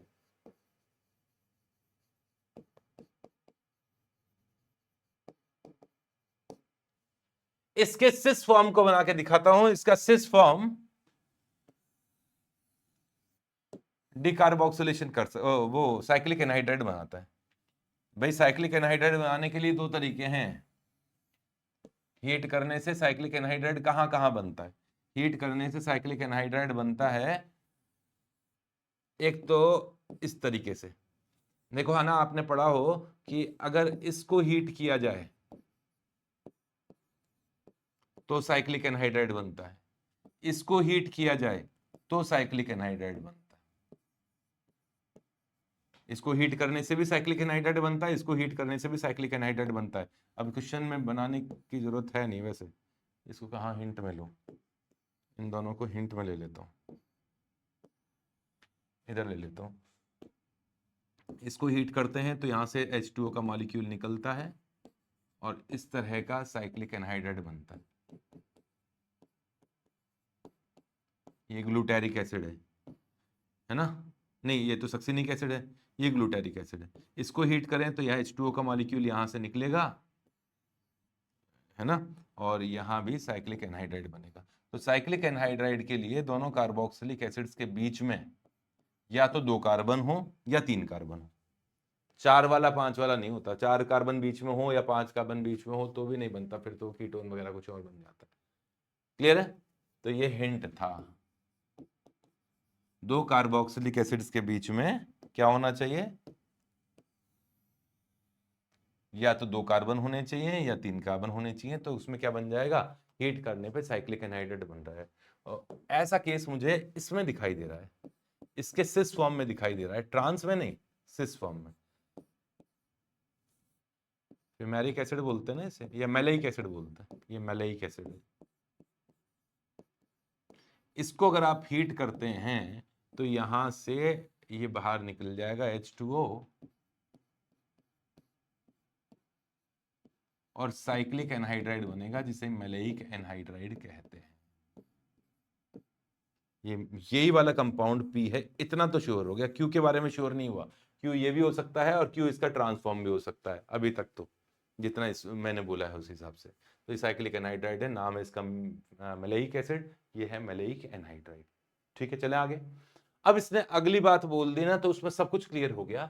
इसने कहा कि और पी कंपाउंड का भी और क्यू कंपाउंड का भी डाइल्यूट की MnO4 से जब ऑक्सीडेशन करते हैं तो सिन हाइड्रोक्सिलेशन होता है, एल्कीन का और एल्काइन का सिन हाइड्रोक्सिलेशन होता है इससे, और डबल बॉन्ड टूट के OH OH जुड़ते हैं। तो ये जो OH OH जुड़े हैं ना, वो इसलिए जुड़े हैं कि यहां डबल बॉन्ड था। ये OH OH जुड़े हैं, वो इसलिए जुड़े हैं कि यहां डबल बॉन्ड था। इसका मतलब एक स्ट्रक्चर सिस है और एक ट्रांस है। अगर ये कंपाउंड होता तो इसका हाइड्रोक्सिलेशन करने पर कि MnO4 से रिएक्शन करने पर ये पाई बॉन्ड टूटता और OH यहां जुड़ता और OH यहां जुड़ता, तो वो तो पॉसिबल है नहीं, क्योंकि इसमें बोला ही नहीं है। जो प्रोडक्ट बनाए हैं वो ये तो है ही नहीं। इसका मतलब इसको तो छोड़ दो, त्याग दो इसका मोह, बार बार इसके पीछे पड़ रहे हो, ये स्ट्रक्चर तो नहीं है। इसका मतलब क्यू कौन है, क्यू ट्रांस वाली स्ट्रक्चर है, उस ट्रांस स्ट्रक्चर को ही इसने क्यू नाम से पुकारा है। समझ गए मेरे बच्चों, ये ही क्यू है। पहचान गए पी को और क्यू को। अब पी कौन सा है, सिस है, क्यू कौन सा है, ट्रांस है। ठीक है,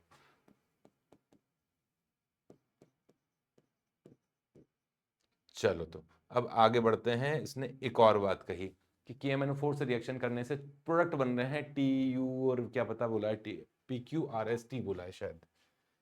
चलो बना देते हैं पहले। ये सिस है,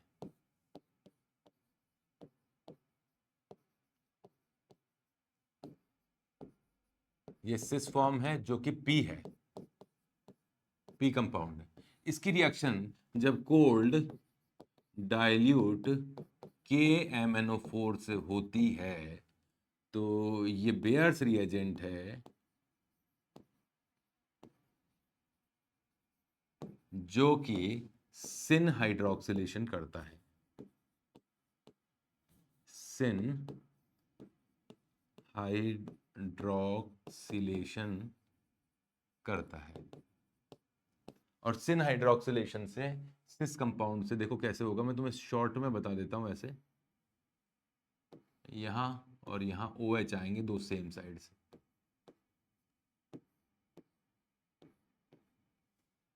ठीक है ना। ये कार्बन इस तरीके से शो किए हैं, दोनों H सेम साइड हैं तो दोनों H सेम साइड लगा दिए। यहां COOH बिठा दिया, यहां COOH बिठा दिया। शॉर्ट ट्रिक है वैसे मेरे पास में, सिस कंपाउंड से थ्रियो टाइप का कंपाउंड बनता है, पर तुम्हें बनाने के लिए, समझाने के लिए बता रहा हूँ ये। अच्छा, दोनों OH में सेम साइड से ही लगते हैं सिन हाइड्रोक्सिलेशन में, तो ऐसे नीचे की तरफ से लगाता हूँ, फिर वो वाला शॉर्ट फॉर्म में समझा रहा हूँ। तो यहाँ H और H लेफ्ट साइड में रखूंगा, दोनों सेम साइड पे, और यहाँ कार्बोक्सिलिक एसिड रखूंगा। आप अगर ध्यान से स्ट्रक्चर देखोगे तो ये दोनों कंपाउंड सेम है। ये मीजो है। सॉहर्स में मीजो पहचानने का तरीका क्या है, दोनों कार्बन पे जो सीक्वेंस होता है ना ग्रुप्स का सेम होता है। जैसे यहाँ HOH और COH, HOH COH सेम है, HOH COH HOH COH same है, तो मीजो कंपाउंड है ये वाला। और आप इनेंशियोमर मत समझ लेना, इनेंशियोमर मतलब इनको इनेंशियोमर मत समझ लेना। मीजो कंपाउंड इनेंशियोमर कैसे हो सकता है, मीजो कंपाउंड तो ऑप्टिकली इनएक्टिव होता है। फिशर स्ट्रक्चर बना के देखो, सेम है ये दोनों स्ट्रक्चर सेम है, मीजो है ये, यही देख के पहचान लिया मैंने, तो एक ही मीजो बनता है और दोनों का स्ट्रक्चर ये है। बनाना आना चाहिए, इंटर कन्वर्जन आता है तो ठीक है, नहीं आता है तो ये चीज याद रख लो कि सिस वाले से जब सिन एडिशन होता है तो मीजो कंपाउंड बनता है। ऐसे शॉर्ट में याद कर लो, मैं तो ऐसे याद कर लेता हूँ, क्या करूँ। ठीक है ना। अब ट्रांस वाले से मीजो कौन सा था देखें, इसमें मीजो था इसमें एस वाला, एस वाला था मीजो, तो ये एस कंपाउंड बना है। अब ट्रांस वाले से करते हैं। ट्रांस वाला कौन सा था, क्यू था, यहां कार्बोक्सिलिक एसिड है। ट्रांस तो एक ही तरह का होता है, ये क्यू कंपाउंड है जो कि ट्रांस है। इस पर सेम सिन हाइड्रोक्सिलेशन हुआ है, ऊपर वाली रिएक्शन। तो देखो कैसे बनाते हैं, सिन ही हुआ है, हाँ हाइड्रोक्सिलेशन सिन ही हुआ है। तो एक OH ऊपर है तो दूसरा OH भी ऊपर लगाऊंगा, दोनों OH सेम साइड से आके जुड़े। और अब इसमें बताओ, यहाँ COH है और H राइट साइड में है, तो यहाँ तो COH रख दिया मैंने, H यहाँ रख दिया। नीचे वाले कार्बन पे H इस तरफ आएगा और COH यहाँ आएगा, ठीक है। अब इधर देखो, OH को मैं नीचे लगा दूं तो ये OH भी नीचे की तरफ सेम साइड से ही आके जुड़ा था, तो यहाँ COOH होगा। देखो लेफ्ट साइड में COH है और H राइट साइड में, यहाँ लेफ्ट साइड में H है तो यहाँ COH है। आप ध्यान से देखो, ये दोनों स्ट्रक्चर सेम नहीं है, ये दोनों स्ट्रक्चर एक दूसरे के एनेंटियोमर है। इस कार्बन का कॉन्फ़िगरेशन और इसका, ये ऑप्टिकली इनएक्टिव है, निकाल के देख लेना। मतलब मैं इसका फिशर स्ट्रक्चर बनाता हूँ, इसका फिशर स्ट्रक्चर बनाता हूँ मैं, कि यहाँ COOH है तो H और OH, तो H यहाँ रखा जाएगा, OH यहाँ रखा जाएगा। यहाँ COOH है तो OH यहाँ आएगा और H यहाँ आएगा, ठीक है। इसमें देखना, यहाँ ये वाला COH मैंने नीचे रखा है तो OH यहाँ आएगा और H यहाँ आएगा। यहाँ COOH मैंने ऊपर की तरफ रखा है तो H यहाँ आएगा और OH यहाँ आएगा। अगर किसी स्टूडेंट को 100 हर्ट्ज से फिशर बनाना नहीं आता है तो एक सिंपल तरीका बताता हूँ। इस कार्बन पे जैसे ग्रुप्स रखे हैं ना, उनका सीक्वेंस वैसा का वैसा रख दो, जैसे COOH H एंड OH। देखो COOH H एंड OH वैसे ही है ना, यहाँ पे मैंने क्लॉकवाइज रखा है, COOH H एंड OH बोला है ना, तो यहाँ भी COOH H एंड OH उसी सीक्वेंस में बोल रहा हूँ और उसी सीक्वेंस में रख रहा हूँ। क्लॉकवाइज रखा है तो यहाँ भी क्लॉकवाइज ही रखा है, ठीक है। और इस कायरल कार्बन में जैसा बोल रहे हैं उसका उल्टा सीक्वेंस रखना है, रटा हुआ है मैंने, तो तरीके भी पता है मेरे को, पर मैं डायरेक्ट स्टूडेंट को शॉर्ट ट्रिक बता रहा हूं कि carboxylic acid OH and H, यहाँ मैंने जिस सीक्वेंस में बोला है वो क्लॉकवाइज दिखाई दे रहा है, बट मुझे यहाँ एंटी क्लॉकवाइज रखना है। तो COH OH and H clockwise, COH OH and H anti clockwise, तो ये सही स्ट्रक्चर बनती है, फिशर स्ट्रक्चर बनेगी। ये दोनों एक दूसरे के रेसिमिक मिक्सचर हैं। क्या बने एक दूसरे, क्या है, मिक्सचर ऑफ इनेंशियोमर है, क्योंकि एक दूसरे के इनेंशियोमर दिख ही रहे हैं अपन को, ठीक है ना, मिरर इमेज दिख रहे हैं। ऑप्टिकली इनएक्टिव है ये, सॉरी ऑप्टिकली एक्टिव है ये भी एक्टिव है, ये भी एक्टिव है, लेकिन मिक्सचर तो इनएक्टिव आएगा। ऑप्टिकली इनएक्टिव मिक्सचर बनेगी, रेसिमिक मिक्सचर बन गया, ठीक। OH राइट साइड में U में है, तो ये तो U है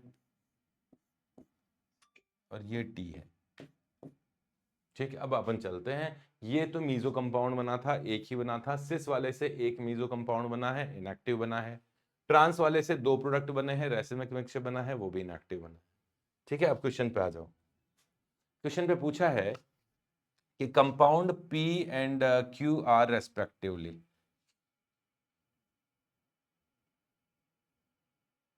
कंपाउंड्स P फॉर्म्स रेस्पेक्टिवली है ना, क्या बनाते हैं P।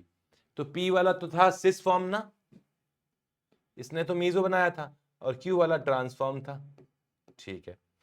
तो ऑप्टिकली एक्टिव S बनाएगा कि S तो मीजो है, तो S मीजो है तो कैसे बनेगा, S तो वैसे ही मीजो है, इनएक्टिव होगा। ऑप्टिकली इनएक्टिव S बनाता है, ठीक है। ऑप्टिकली इनएक्टिव पेयर T और U बनाता है, ये बिल्कुल सही है, क्योंकि इनका पेयर तो रेसिमिक मिक्सचर है, ये तो ऑप्टिकली इनएक्टिव मिक्सचर ही तो बनेगा। तो इसने कहा एक तो ऑप्टिकली इनएक्टिव S बना है, किससे, P से, और Q से बना है इन दोनों का रासायनिक मिक्सचर जो कि ऑप्टिकली इनएक्टिव है। तो बिल्कुल सही है, आंसर बी है, औरों को देखने की जरूरत नहीं है। ठीक है, चलें आगे। इसी पैराग्राफ का नेक्स्ट क्वेश्चन है आगे, इसी पैराग्राफ का है। इसी पैराग्राफ के इस क्वेश्चन में अगेन वही पैराग्राफ दिया है यहां पर मैं अब पूरा पैराग्राफ तो नहीं लिख रहा हूं, आगे अपन को बात पता पड़ी गई है। इसने कहा कि Q वाला जो कंपाउंड है, Q वाला कंपाउंड जो कि ट्रांस है, उसका हाइड्रोजनेशन किया निकल की प्रेजेंस में, फिर हीट कर दिया, तो फिर क्या बना, V बना। और इस V की रिएक्शन फिर काइन से कर दी, बेंजीन से कर दी, AlCl3 एनहाइड्रस की प्रेजेंस में, फिर जिंक अमलगम HCl और H3PO4 डाल दिया। ये लो ऐड कर देता हूं नेक्स्ट पेज। इसने बोला कि ये जो ट्रांस वाला था ना Q, ये क्या होगा, हाँ क्वेश्चन में ही बोला गया है कि Q वाला जो कंपाउंड था जो कि ट्रांस था,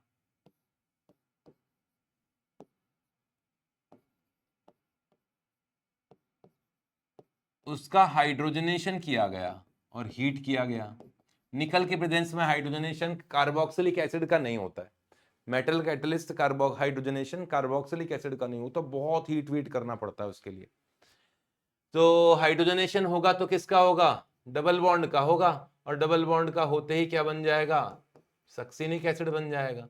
और क्योंकि हीट भी किया हुआ है तो मैं आपको अलग अलग स्टेप में समझाने के लिए बता रहा हूं, क्या बना, सक्सिनिक एसिड बना।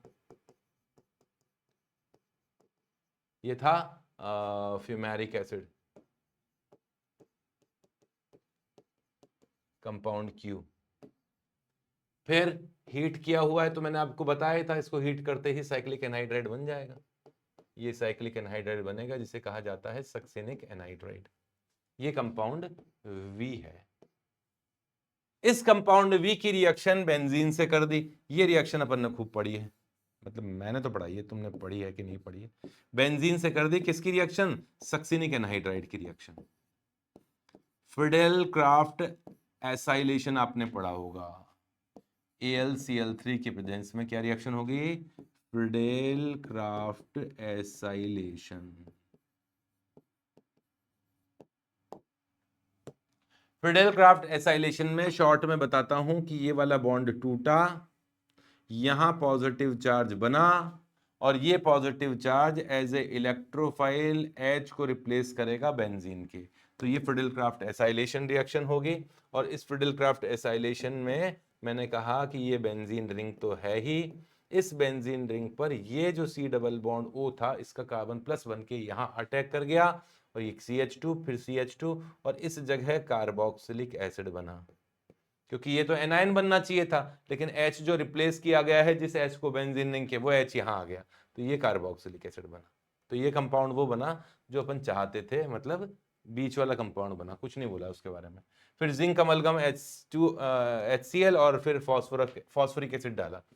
अब डाला है जिंक अमलगम प्लस HCl। तो जिंक अमलगम HCl रिडक्शन करता है, कौन सा नाम बताओ, बिल्कुल सही, क्लीमेंशंस रिडक्शन। क्लीमेंशंस रिडक्शन। कीटोन का होगा, एल्डिहाइड का होगा, कार्बोक्सिलिक एसिड का नहीं होगा ये। तो इसने कीटोन को रिड्यूस कर दिया, और रिड्यूस करके क्या बना दिया, डबल बॉन्ड खत्म हो गया, उसकी जगह 2 H आ गए। ठीक है, और ये तो बना कार्बोक्सिलिक एसिड। अब कार्बोक्सिलिक एसिड भी फिडेल क्राफ्ट एसाइलेशन करता है। कौन कौन सी कंडीशन में करता है, याद करो, कॉन्सेंट्रेटेड H2SO4 डाल दें, या फिर H3PO4 डाल दें। कॉन्सेंट्रेटेड H2SO4 ज्यादा समझ में आ जाएगा। कॉन्सेंट्रेटेड H2SO4 या कॉन्सेंट्रेटेड फॉस्फोरिक एसिड या पॉलीफॉस्फोरिक एसिड, जो कि स्ट्रॉन्ग एसिड है और वाटर का मॉलिक्यूल एब्जॉर्ब करने में माहिर है।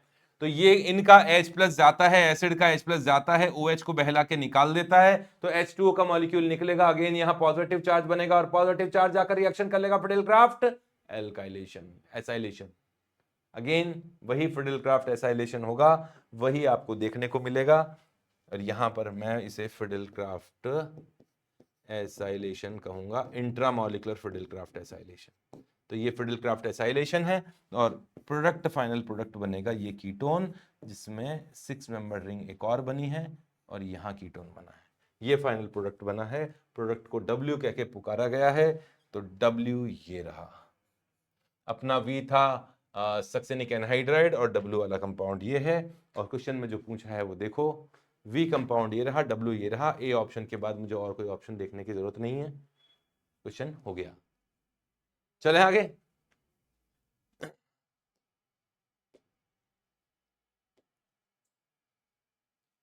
हाँ, आगे क्वेश्चन में पूछा गया है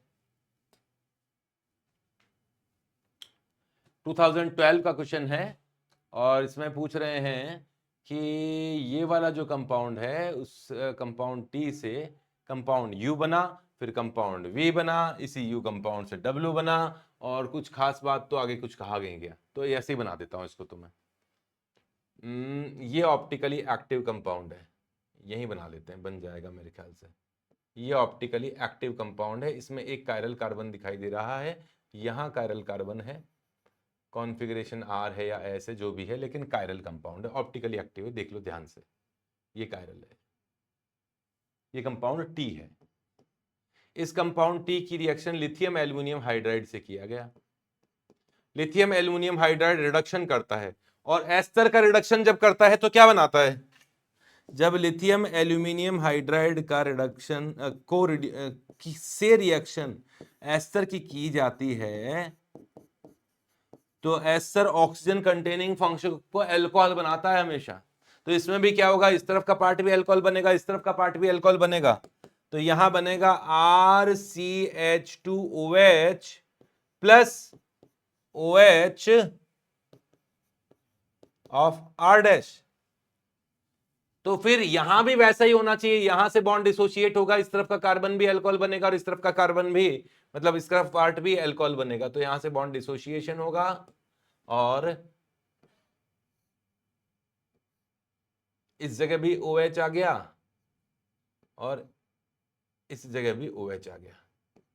और यहां अब प्लेन से ऊपर जो मिथाइल ग्रुप दिखा रखा है उसका कोई औचित्य नहीं है, क्योंकि ये वाला पार्ट और ये वाला पार्ट तो सेम है। अब ये कार्बन कायरल नहीं है, तो यहां मैं इसको नॉर्मल लाइन से ही शो कर देता हूं। हालांकि प्लेन से ऊपर है तो कोई दिक्कत नहीं है, बट कायरल नहीं है, ये वाला कार्बन कायरल नहीं है, ये यू बन गया। इस कंपाउंड की रिएक्शन एसिटिक एनहाइड्राइड के साथ में कर दी,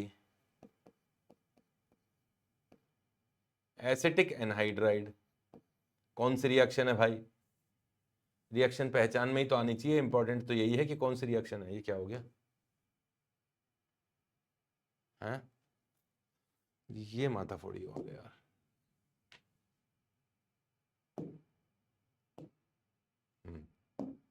ठीक है, देखो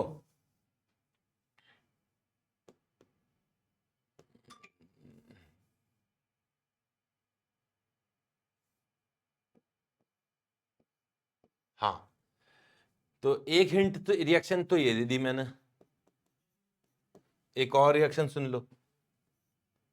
अल्कोहल की रिएक्शन जब एसिटिक एनहाइड्राइड से या एसिड हैलाइड से की जाए तो SN2TH रिएक्शन होती है। ये एज ए न्यूक्लियोफाइल यहां अटैक करेगा और इसको बाहर निकालेगा। हालांकि ये एसिडिक मीडियम या बेसिक मीडियम में होती है, पायरिडीन वगैरह के प्रेजेंस में होती है। तो यहां ऑक्सीजन पर एसिटाइलेशन हो जाएगा और एस्टर बन जाता है। तो ये ऑक्सीजन, ये वाला ऑक्सीजन इस कार्बन के साथ जुड़ गया और एसिटाइलेशन हो गया, और ये वाला पार्ट तो कार्बोक्सिलिक एसिड के फॉर्म में बाहर निकल गया। तो ये ऑक्सीजन पर एक तरह से एसिटेट ग्रुप, एसिटाइल ग्रुप आकर जुड़ जाएगा। तो जुड़ गया, बस क्या होगा, जोड़ देते हैं, एक यहां O और यहां भी O, और C डबल बॉन्ड OCH3 और C डबल बॉन्ड OCH3, ये बन गया। दोनों जगह एसिटाइलेशन हो गया। इस मिथाइल को पड़े रहने दो, ये कंपाउंड W है। ठीक, चलो। CrO3 एसिडिक मीडियम में क्रोमिक एसिड है, स्ट्रॉन्ग ऑक्सीडाइजिंग एजेंट है। Strong oxidising agent primary alcohol का ऑक्सीडेशन करके कार्बोक्सिलिक एसिड बना देता है। तो यहां कार्बोक्सिलिक एसिड बन जाएगा, ये कार्बन भी कार्बोक्सिलिक एसिड बना, और ये कार्बन भी कार्बोक्सिलिक एसिड बना, और यहां भी कोई कायरल कार्बन नहीं है, ये कंपाउंड हो गया वी। अब जो भी पूछे वो बता दो। फर्स्ट बोला है कि T is soluble in hot aqueous NaOH, बिल्कुल है। जब टी को आप, जो कि एक एस्टर ही तो है, एस्टर जितने भी है वो बेसिक मीडियम में हीट कर दो, एक्वस मीडियम में, तो हाइड्रोलाइसिस कर लेते हैं, हाइड्रोलाइसिस करके कार्बोक्सिलिक एसिड अल्कोहल बना देते हैं, पानी में आसानी से घुल जाएगा बेसिक मीडियम में। तो जब इसकी रिएक्शन बेसिक मीडियम में कराओगे तो इसका हाइड्रोलाइसिस हो जाएगा, और हाइड्रोलाइसिस से कार्बोक्सिलिक एसिड का सॉल्ट बनेगा, और यहां अल्कोहल बनेगा जो दो वाटर में सॉल्युबल होंगे, तो यहां सॉल्युबल हो जाएगा। तो एस्टर बेसिक मीडियम में सॉल्युबल होता है हीट करने पर आसानी से। ठीक है, तो स्टेटमेंट 1 तो सही हो गया। नेक्स्ट बोला है कि यू ऑप्टिकली एक्टिव है क्या? यू कौन सा है? ये वाला, ये ऑप्टिकली एक्टिव है क्या? ना जी, ये तो ऑप्टिकली इनएक्टिव है, ये ऑप्टिकली इनएक्टिव है, क्योंकि ना तो इसमें कोई कायरल कार्बन, नहीं कहीं से मेरे को ऐसा दिख रही है प्लेन ऑफ सिमेट्री या सेंटर ऑफ सिमेट्री ना हो। ठीक है ना, तो ये इनएक्टिव है, तो ये तो गलत हो गया। बोला है molecular formula of W is C10H18O4। हाँ, तो ऑक्सीजन तो 4 दिखाई दे रहे हैं, डिग्री ऑफ अनसैचुरेशन 2 है, इसका डिग्री ऑफ अनसैचुरेशन 2 है क्या? 2 होना चाहिए, 10 से ज्यादा 22, हाँ बिल्कुल सही है, इसका डिग्री ऑफ अनसैचुरेशन 2 दे रखा है, इसमें भी डिग्री ऑफ अनसैचुरेशन 2 है, 4 ऑक्सीजन है, कार्बन काउंट कर लो, 1 2 3 4 5 6 7 8 9 10, बिल्कुल सही है, यही फॉर्मूला है। हाइड्रोजन काउंट करने की जरूरत ही क्या है जब डिग्री ऑफ अनसैचुरेशन दोनों का सेम आ रहा है, कार्बन भी सेम है। ठीक है, नेक्स्ट बोला है कि वी वाला जो है वो एक्वस सोडियम बाइकार्बोनेट के साथ ट्रीटमेंट करके बुदुदुदुदुदु करके CO2 रिलीज करता है क्या? बिल्कुल करता है, क्योंकि वी कंपाउंड एक कार्बोक्सिलिक एसिड है, वी कंपाउंड कार्बोक्सिलिक एसिड है, और जब ये सोडियम बाइकार्बोनेट के साथ रिएक्शन करता है तो CO2 रिलीज करेगा, और यहां कार्बोक्सिलिक एसिड के सोडियम सॉल्ट बन जाएंगे। ठीक है, तो ये स्टेटमेंट भी सही है। चले आगे।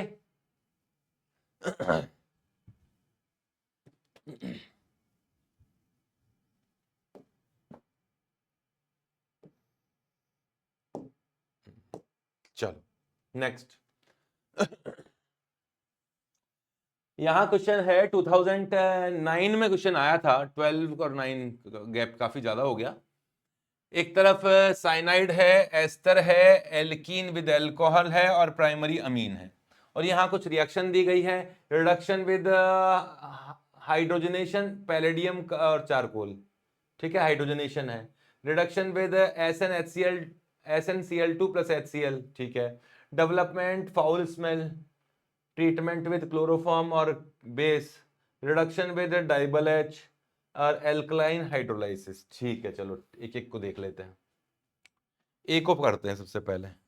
ए कौन है? साइनाइड है। ठीक है, साइनाइड कोई सा भी हो, मुझे क्या मतलब है 3 कार्बन है कि 4 कार्बन है, साइनाइड है। साइनाइड का रिडक्शन हो जाता है क्या? हाइड्रोजनेशन बिल्कुल हो जाता है, पैलेडियम चारकोल के प्रेजेंस में इसका हाइड्रोजनेशन हो जाता है। अरे हाइड्रोजनेशन जनरली किस किस का नहीं होता है? कार्बोक्सिलिक एसिड का नहीं होता है, नॉर्मल कंडीशन में एस्टर का नहीं होता, अमाइड का नहीं होता, एनहाइड्राइड का नहीं होता, इन 4 का तो नहीं होता, औरों का तो बहुत आसानी से हो जाता है। तो इनका हाइड्रोजनेशन होगा तो करेस्पॉन्डिंग अमीन बन जाता है।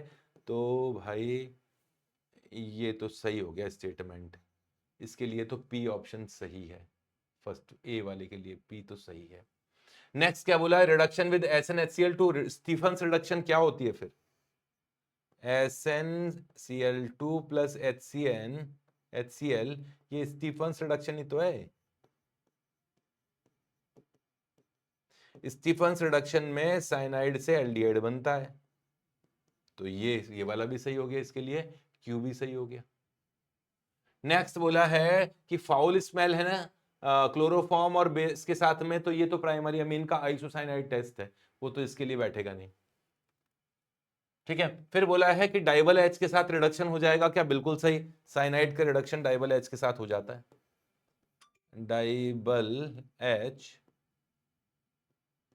डाइबल एच का मतलब है die isobutyl aluminium hydride.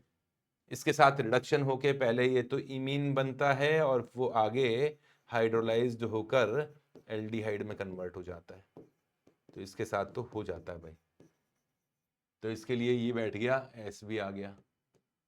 T alkaline hydrolysis हो सकता है क्या? साइनाइड का हाइड्रोलाइसिस हो सकता है एसिडिक मीडियम में भी बेसिक मीडियम में भी, दोनों मीडियम में हाइड्रोलाइसिस पॉसिबल है। इसका जब हाइड्रोलाइसिस करते हैं तो थोड़ा सा हीट करना पड़ता है, तो कंप्लीट हाइड्रोलाइसिस हो जाता है और कार्बोक्सिलिक एसिड का तो सॉल्ट बनेगा क्योंकि बेसिक मीडियम में है, और अमोनिया बाहर निकलेगा,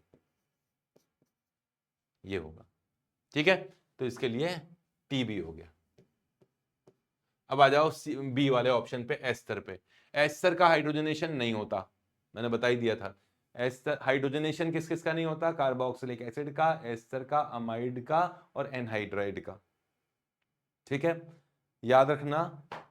एनसीईआरटी में शायद एक जगह देखा था मैंने, हाइड्रोजनेशन करा रखा था, एस्टर का करा रखा था शायद, एसिड का तो नहीं, एस्टर का।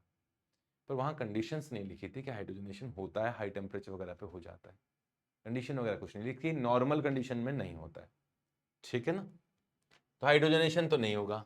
SnCl2 प्लस HCl से भी कोई रिएक्शन नहीं होती है इसकी। ठीक है ना, नेक्स्ट क्लोरोफॉर्म के साथ भी अमीन की रिएक्शन होती है, वो रिएक्शन तो है नहीं इसमें। डाइबल एच के साथ रिडक्शन हो जाता है। बी ऑप्शन में जो एस्टर है,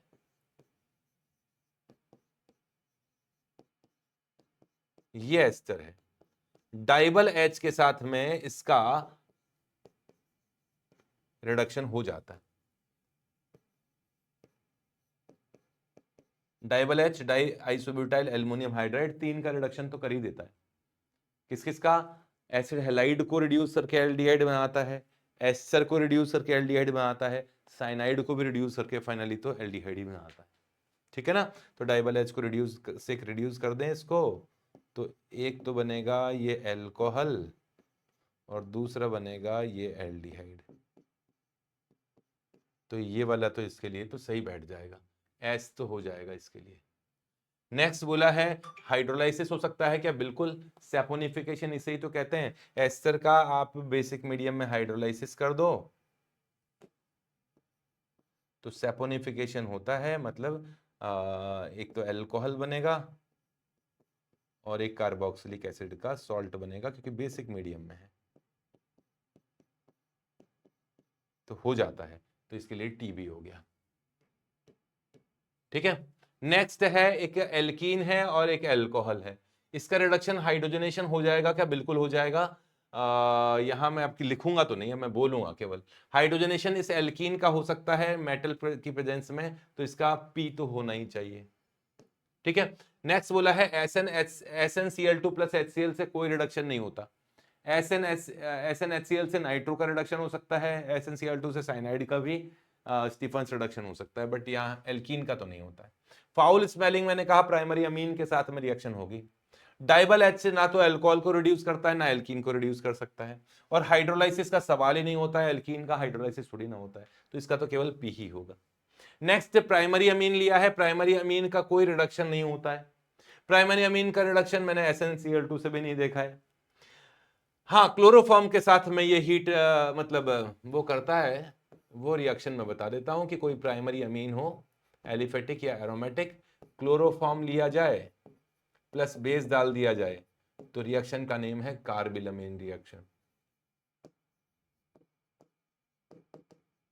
कार्बिलमीन रिएक्शन या isocyanide test of primary amine. तो यहाँ आइसोसाइनाइड बनता है जो फाउल स्मेलिंग कंपाउंड होता है जिसकी बदबू आती है, तो इसलिए ये इस आर के लिए बैठ जाएगा। नेक्स्ट डाइबल एच से अमीन का कोई रिडक्शन नहीं होता और अमीन का कोई हाइड्रोलाइसिस नहीं होता, इसलिए आंसर डी के लिए केवल आर ही बैठेगा। ठीक है, चले आगे। चलो एक और क्वेश्चन है, पैराग्राफ दिया है बड़ा सारा, पैराग्राफ बड़ा सारा है, कॉन्सेप्ट तो आसान सा ही लग रहा है।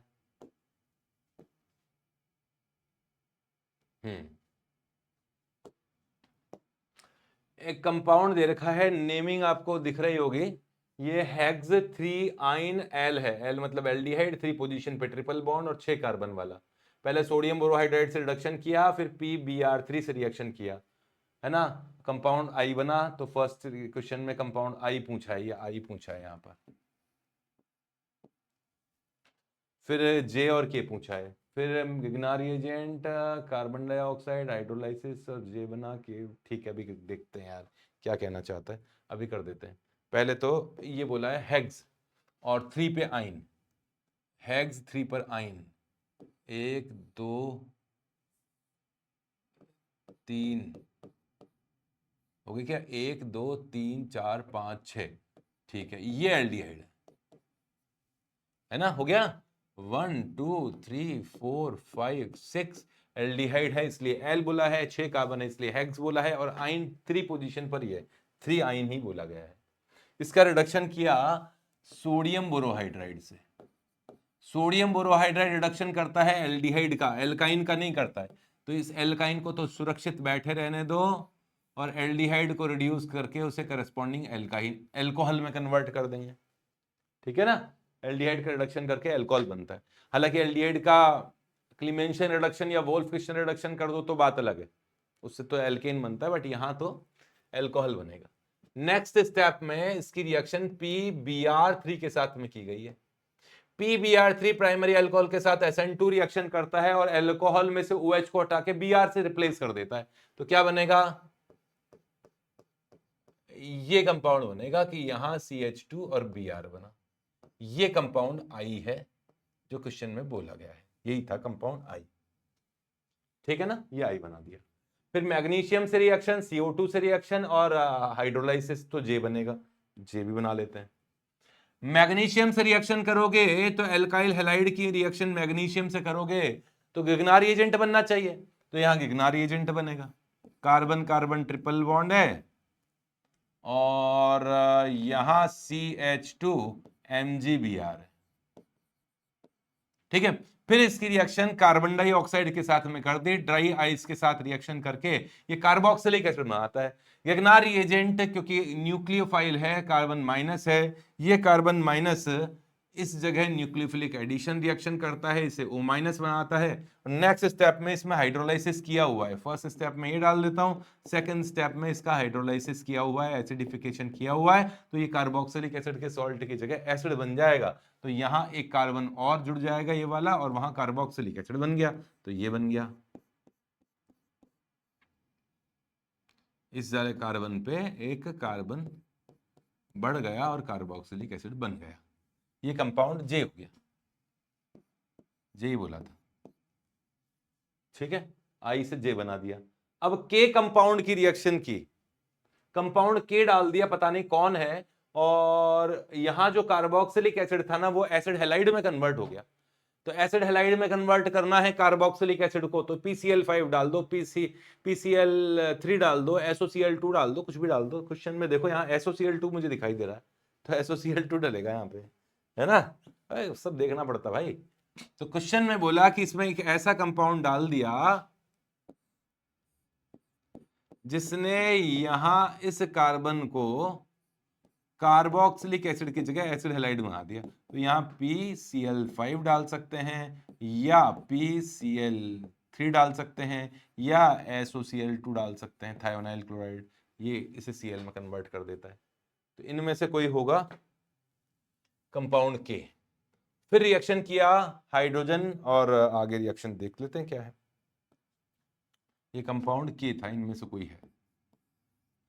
अब इसकी रिएक्शन किया हाइड्रोजन, साथ में पैलेडियम प्लस बेरियम सल्फेट और क्विनोलिन, ये पार्शियल हाइड्रोजनेशन है, पार्शियल हाइड्रोजनेशन है, पार्शियल मेटल कैटालिटिक हाइड्रोजनेशन है, या मैं बोलूं पॉइजन मेटल कैटालिटिक हाइड्रोजनेशन है। Poison metal catalytic hydrogenation alkyne का भी होता है, जिससे कि सिस एल्कीन बनता है, रिएक्शन आधी एल्कीन पर जाके रुक जाती है। और रोजेनमंड रिडक्शन तो भूले नहीं होंगे, एसिड हैलाइड का रिडक्शन कर दें तो एल्डिहाइड बनता है। तो इस जगह ये जो एल्कीन एल्काइन था उससे तो सिस एल्कीन बनेगा, इस जगह ये सिस बनेगा, और यहां जो एसिड हैलाइड था वो एल्डिहाइड में कन्वर्ट हो जाएगा।